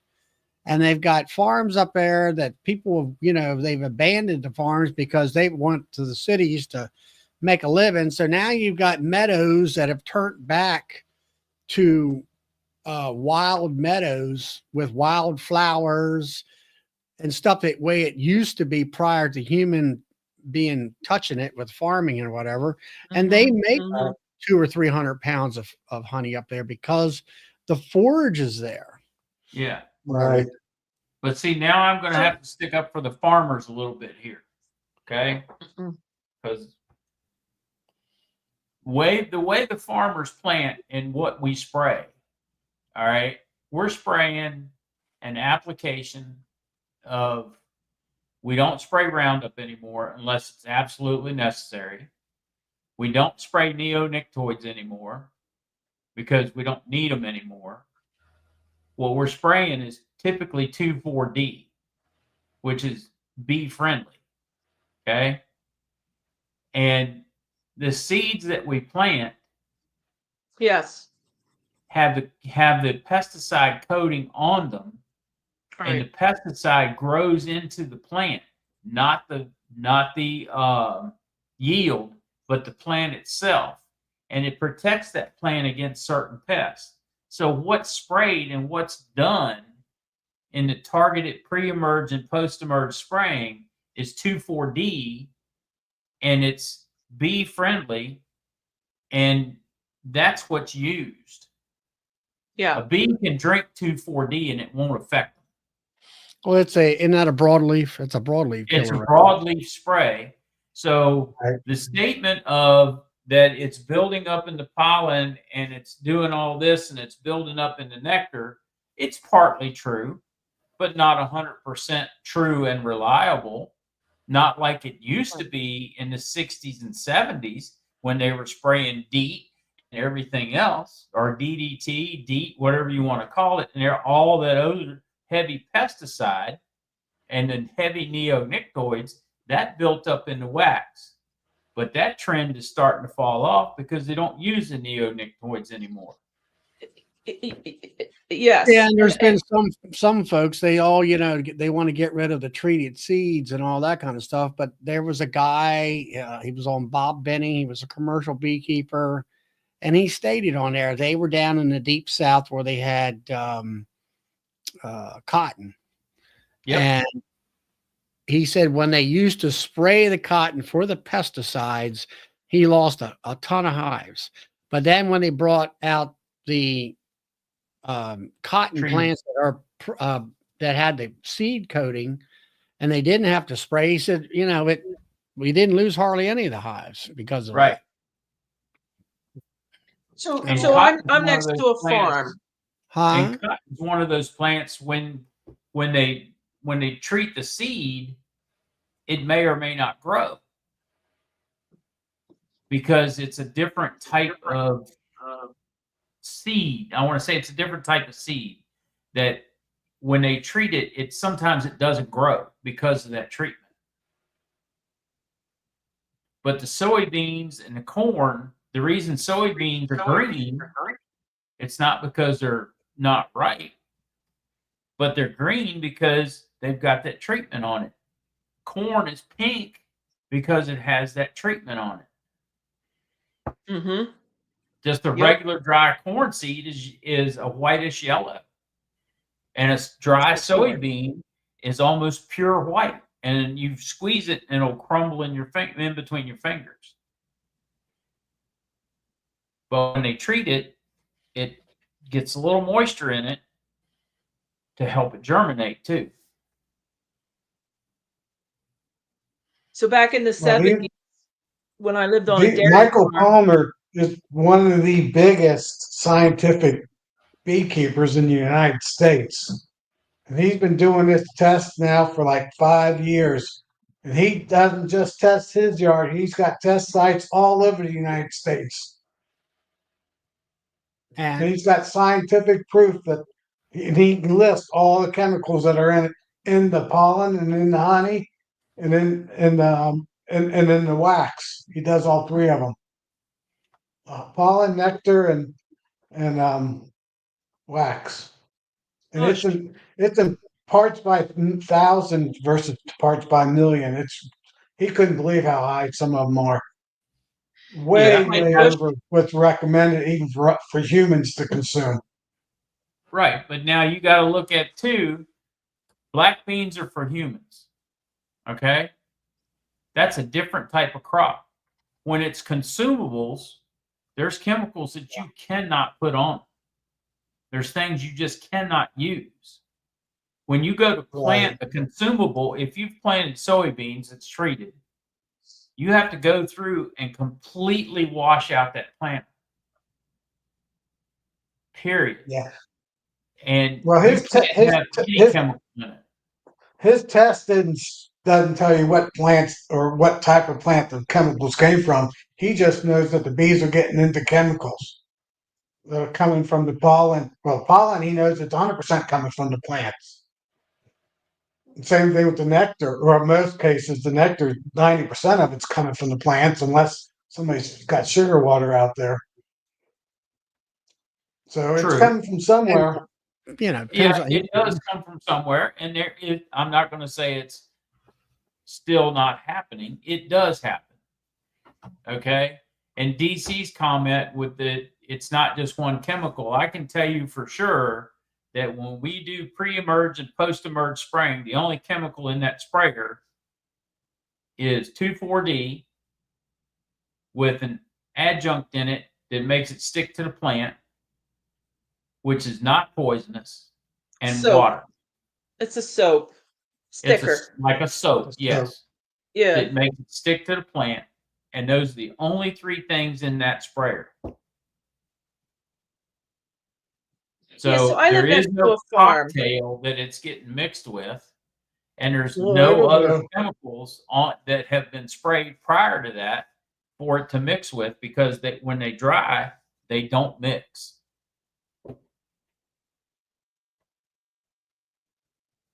Yeah. what'd you say, I Nan? mean, Is that so? I live next to a farm. I have 53 acres right next to my apiary. I'm downwind from the apiary, from the farm.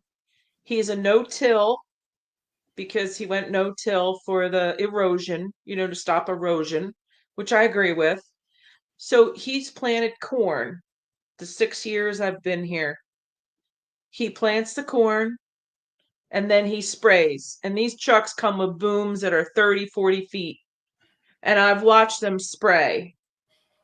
And that boom is so low to the ground.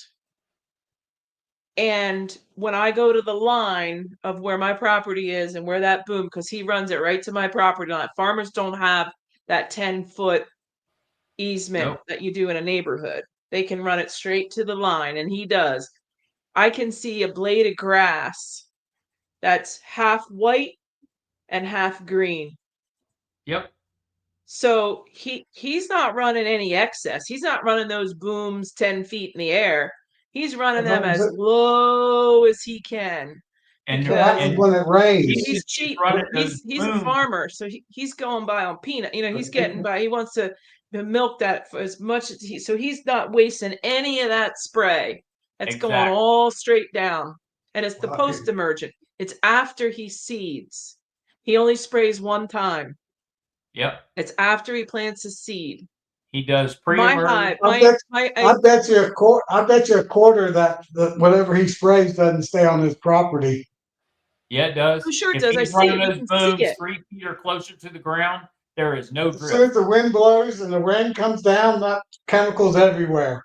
If the once wind is it's blowing over a dried, certain speed, he cannot spray. once That's it's against the law. dried, once it's dry, it's on there. Like Yeah, you it can doesn't see a move. razor. Yeah. You can see a razor line. I'll show you this spring. I'll take a video. You I've can see seen a it. razor line. My brother lives on a farm. Yeah, but my apiary has thrived. I have a And when thriving it apiary here. rains, that stuff will come off. Some of it. No, it's got I don't know. Yeah, No. we're on a watershed. We're on a Chesapeake watershed. Runs right behind at the bottom of. Yeah, That's why it he does not doesn't. come off. And That's why he DC's does comment not on do. here, there is no drift. I would be willing to bet you my store on that. There is no drift. When they run those booms 3 feet or lower, there is no drift whatsoever. If the wind is blowing more than 2 miles an hour, I agree with They're that. not even going to if the wind spray. is blowing more than 2 miles an hour, they cannot spray. It's against the law to spray with the wind blowing 2 miles an hour or more. Is that a federal law or a state law?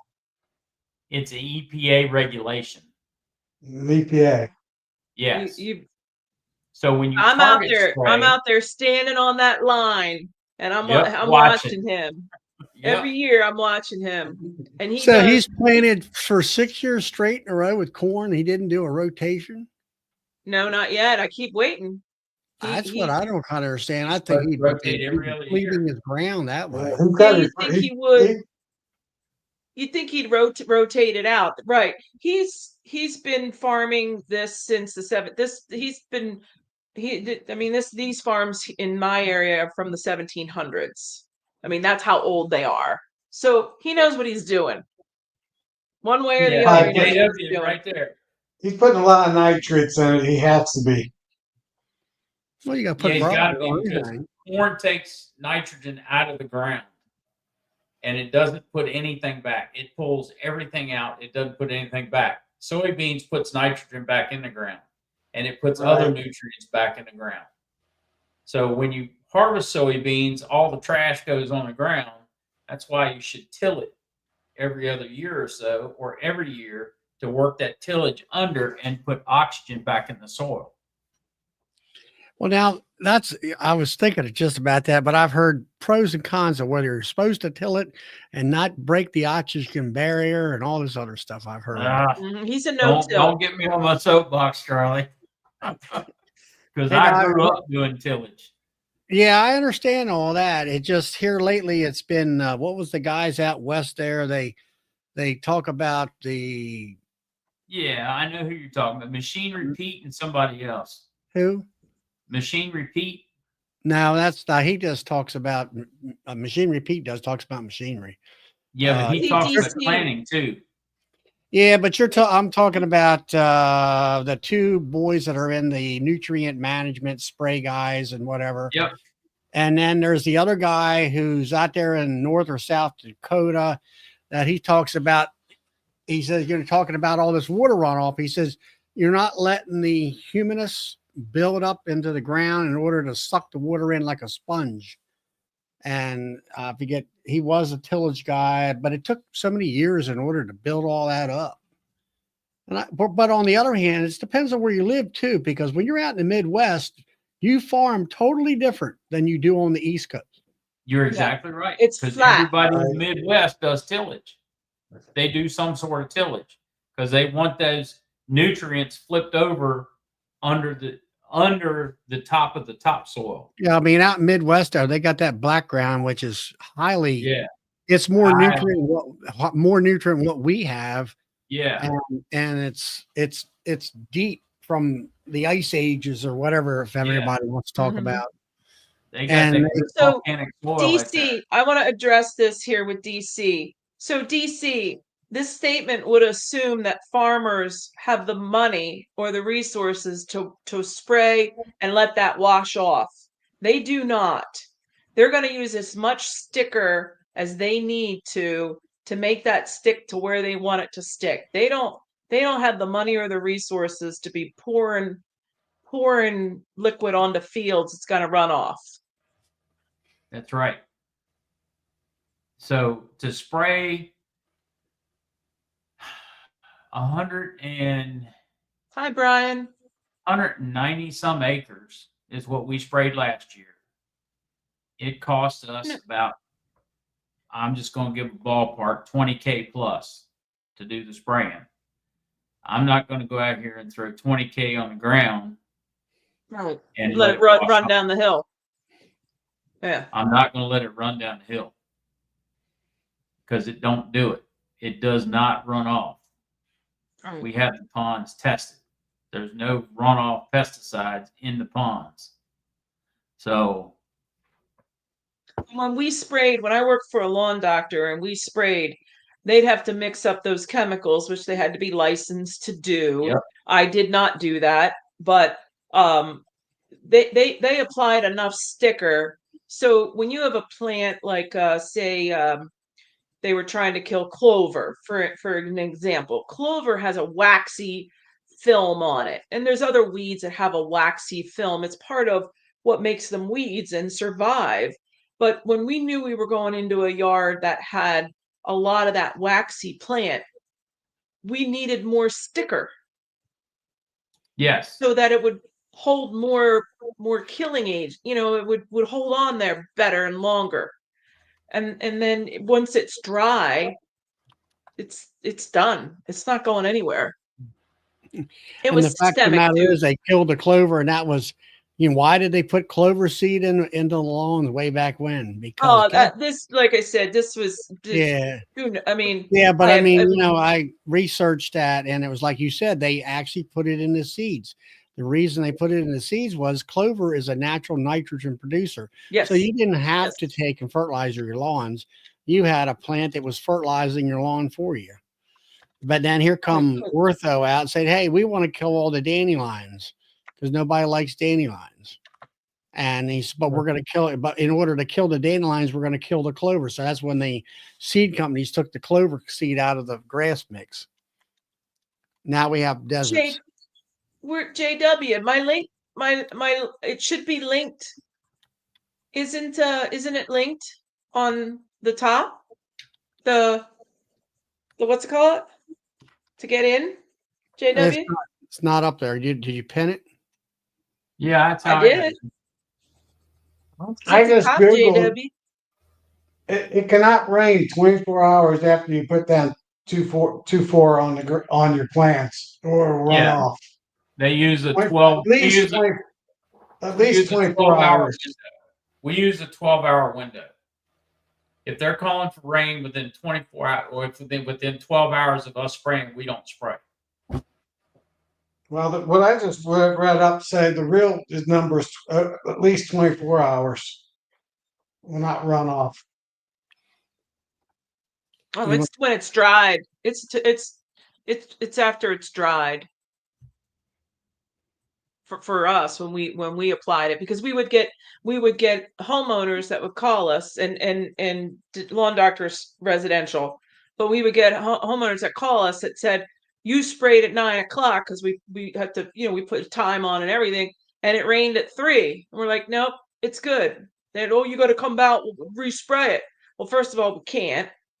And second of all, it's dried. 10-15 minutes later it was dry. Where is JW? You don't have the link up there. I can't find the link. Okay. Repost it. Okay. If I go over to, all right, hold on. I don't even have my, hold on. Here we go. Copy. Let's see all kinds of stuff.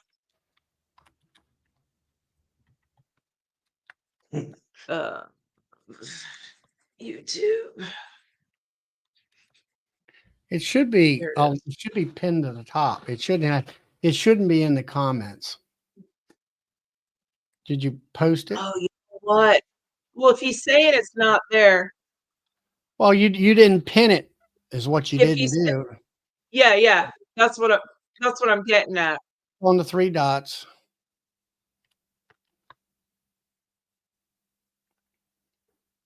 Hold on, I lost you. Can you? Interesting. I just looked up the definition of rain fast, and that's what they call it. That definition states the time it takes to wash it off completely. There is no study on how of partial wash off. It's only completely wash off. That's what I thought. Most of your chemicals that are sprayed now are dry within 4 hours. Put your cursor over the thing. 4 hours. Run your cursor over top of your link, and 3 dots ought to pop up. I'm getting there, Charlie. I'm trying. There it is. Yeah, he wants to argue. Okay. Now I got the volume. What's the volume? There you go. Come on, JW. Come on in here, JW. What else happened here since I've been pushing buttons? I think where DC is coming from is that all the spraying that's needed. Yeah.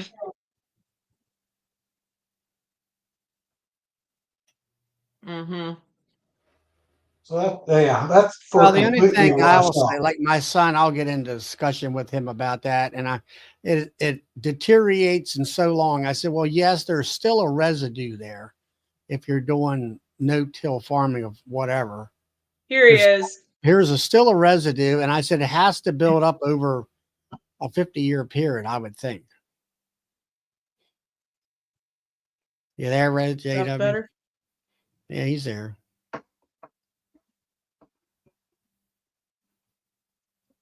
Well, I'm going to agree and disagree with some of the stuff that all of you said.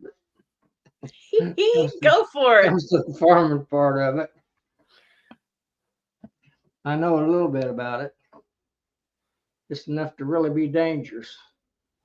I'm still farming about 350 acres myself, so I've did a little spraying of my own, and I've also keep bees. So half of that Google bullshit, Tom, is I'm sorry, half of that Google stuff is BS. As far as I'm concerned, get out there and do it. When you're going to argue about it. So, Bill knows what I'm talking about. You farm quite a bit too, don't you, Bill? Yeah, we farm this farm has been farmed since 1901, and it's been spray's been used on it since 1953. They started no-till planting in 1975. Yeah, that's about the same here.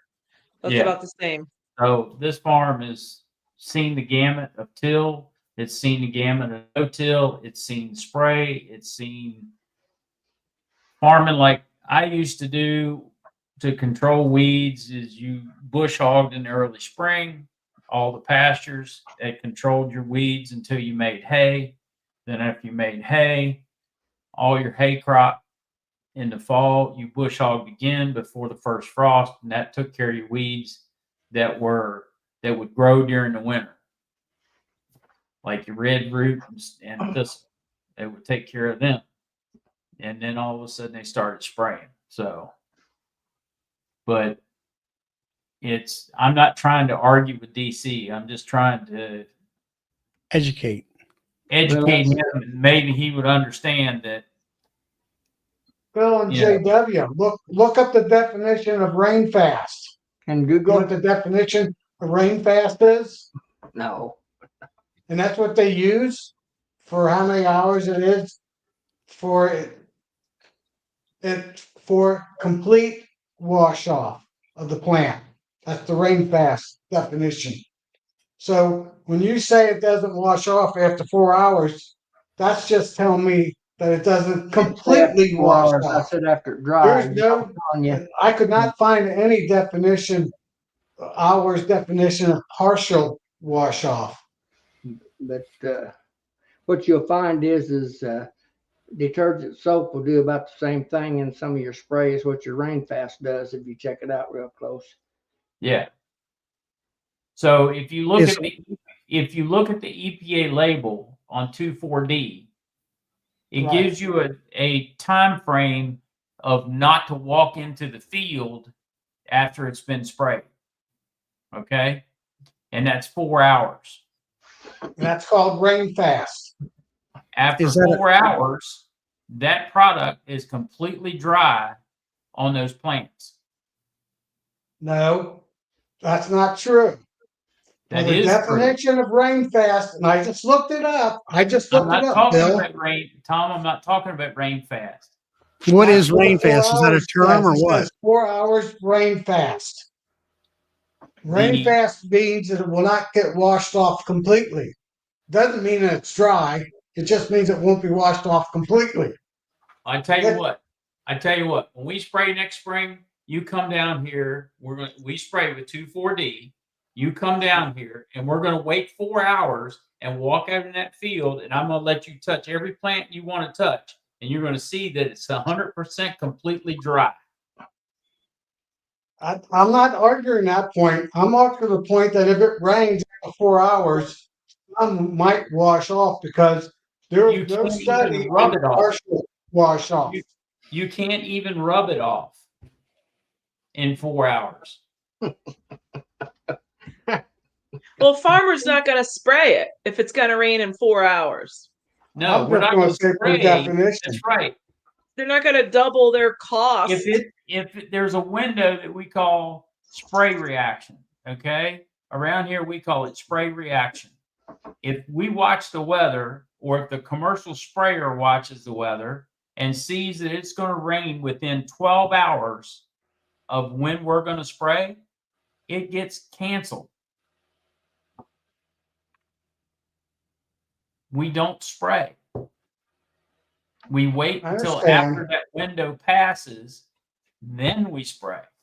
Yeah, but I'm they are, just in saying, all reality, here's- Bill, they all the farmers aren't as accommodating to the beekeepers, maybe is what you are. You know, some of these guys around me, I've got two nephews that are big time grain farmers. One farms 7,000 acres, and the other one's family Yeah. farms 37,000 acres Right. So you right got a here in lot there to Illinois farm right next to there. me. And We've I'm got out up in the good black dirt country. But most of them, 90% of them, Bill, out here now that's no kill out here, 90% too. yeah. And very little of it's conventional farming like we know with the old moldboard plow. That's a thing of the past. You know? Yeah, it is. And You're right. It is. plow the ground and disc the ground and harrow the ground and get a seed bed. That's Yep. all ancient history. They want to make one or two. You can't get over 37,000 I think acres. that's why they're using a speed disc now. Yeah, high speed discs and high speed planters and everything else. Yeah. But you know, we grew up, we worked that seed bed. Every fall we plow, every spring we disc, and we Yeah. work the seed bed. Now when you say work the seed bed, you run over it with a disc in the spring. And that's all you do. If you work it at all. Well, you figure back in the 70s, I remember around here, they used to have them super heavy discs and Yeah. cutaways and stuff like that. And they had them Steigert 4-wheel drive bender tractors. And they could run that disc across there. It was like you plowed the darn field, you know, almost. Exactly. Now Yep. they don't even do that. They just pop the seed in the ground, you're done. Well, sometimes, in my opinion, doing it's just a better teacher than all the book learning type stuff. If you use some of these chemicals, you know what they're talking about. Yeah. Yep. Now, Bully Hill says about the microorganisms and the good soil bacteria and stuff like that, possibly. and I'm not really arguing with it. I'm just saying that the definition talks about completely being washed off. I don't think there is any science data for partial wash off at some time period. I couldn't find that. I only could find complete wash off. Well, you'll find out that some of these chemical companies will sure tell you Well, I'm otherwise. sure the data's out there, JW. I don't argue that part one bit.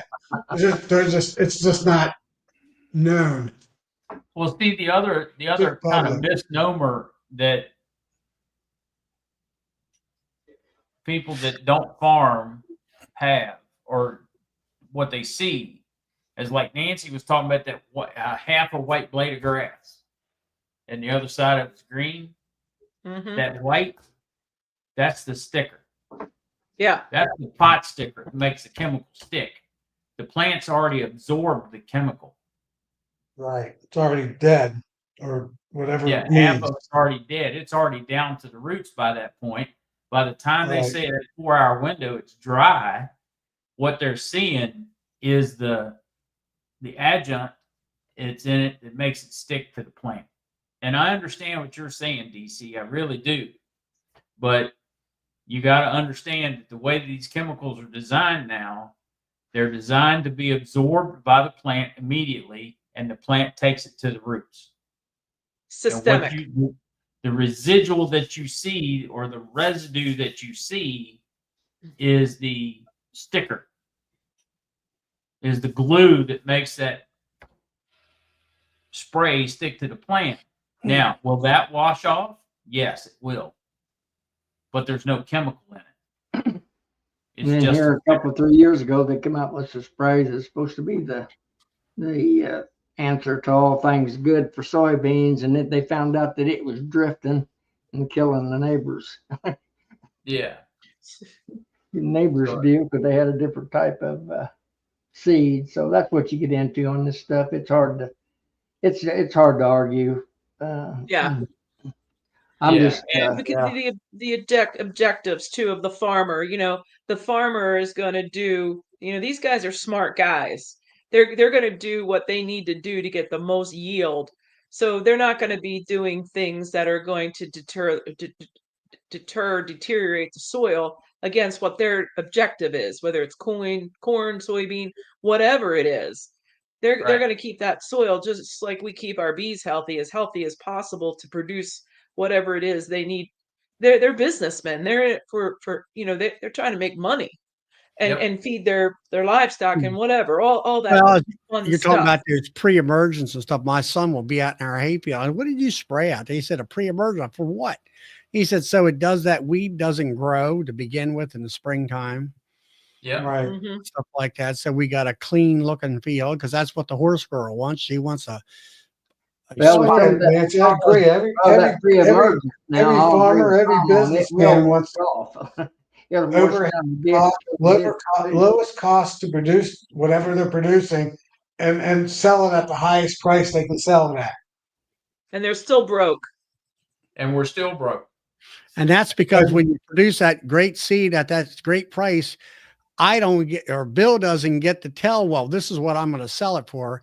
They tell you how much you're going to get paid for it, and they Yep. tell you how much you're going to pay for the seed. Yep. Right. And that, Right. and the only business I know is Unbelievable. you have If your you sell corn at $8 a bushel, they're going to sell you seed at $7.90 a bushel. I know. They're going to sell you seed No. at about $300 to $400 a bushel. Yeah, it's even worse than your Yeah. industry. I agree.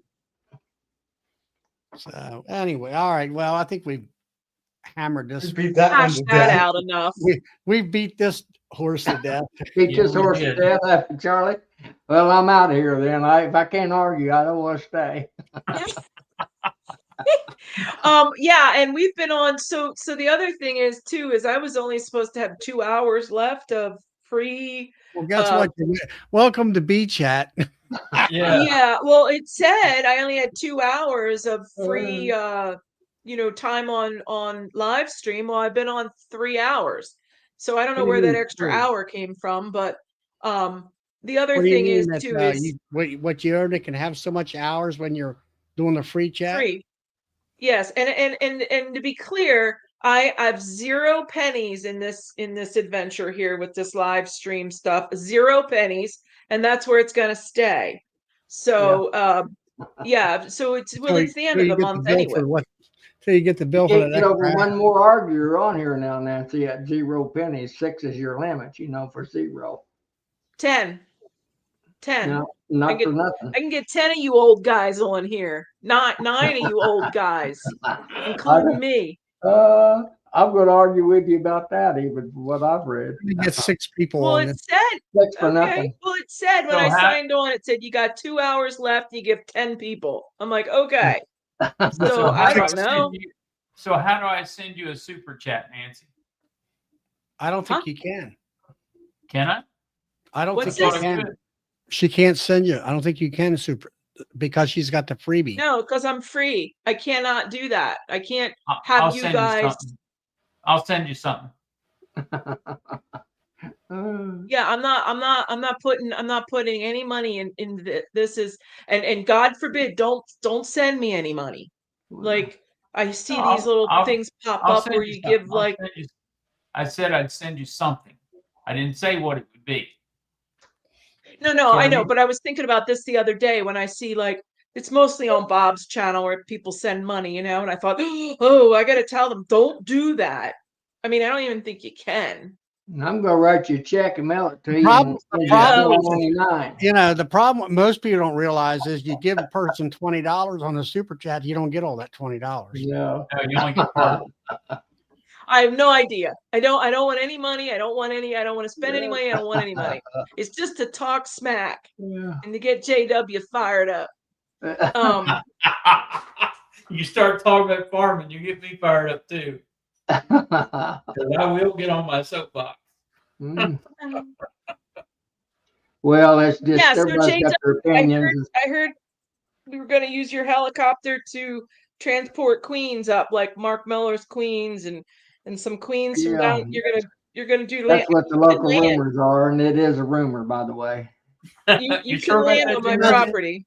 Nancy, he doesn't have a helicopter. He's got a He's got a one of them little jets, you know. He's got a private jet. He got a private. He got one of them. Well, then He I can got to fly- meet you at the airport, You can fly 20 minutes planes down the all over road. the country, Nancy. I gotta build a runway then. Mhm. Well, Well, So he's going to be distributing Queens He's got one of And, them Lear jets. fondant. That's fondant. All right. oh goodness. No, Fired up. I'll Well, I send got you all straightened up, so I'm gonna get off of here. All right. I just wanted to stir the pot a little bit. Yeah, I'm sure you All did. right. There. Thank you. Good Bill. I night. appreciate it. You're welcome. Yeah, and I've got 3 hours under my belt here, so I'm gonna shut things down. So 3 hours and 11 minutes. Yeah, it's been a good one. All right. Thanks, kids. See ya.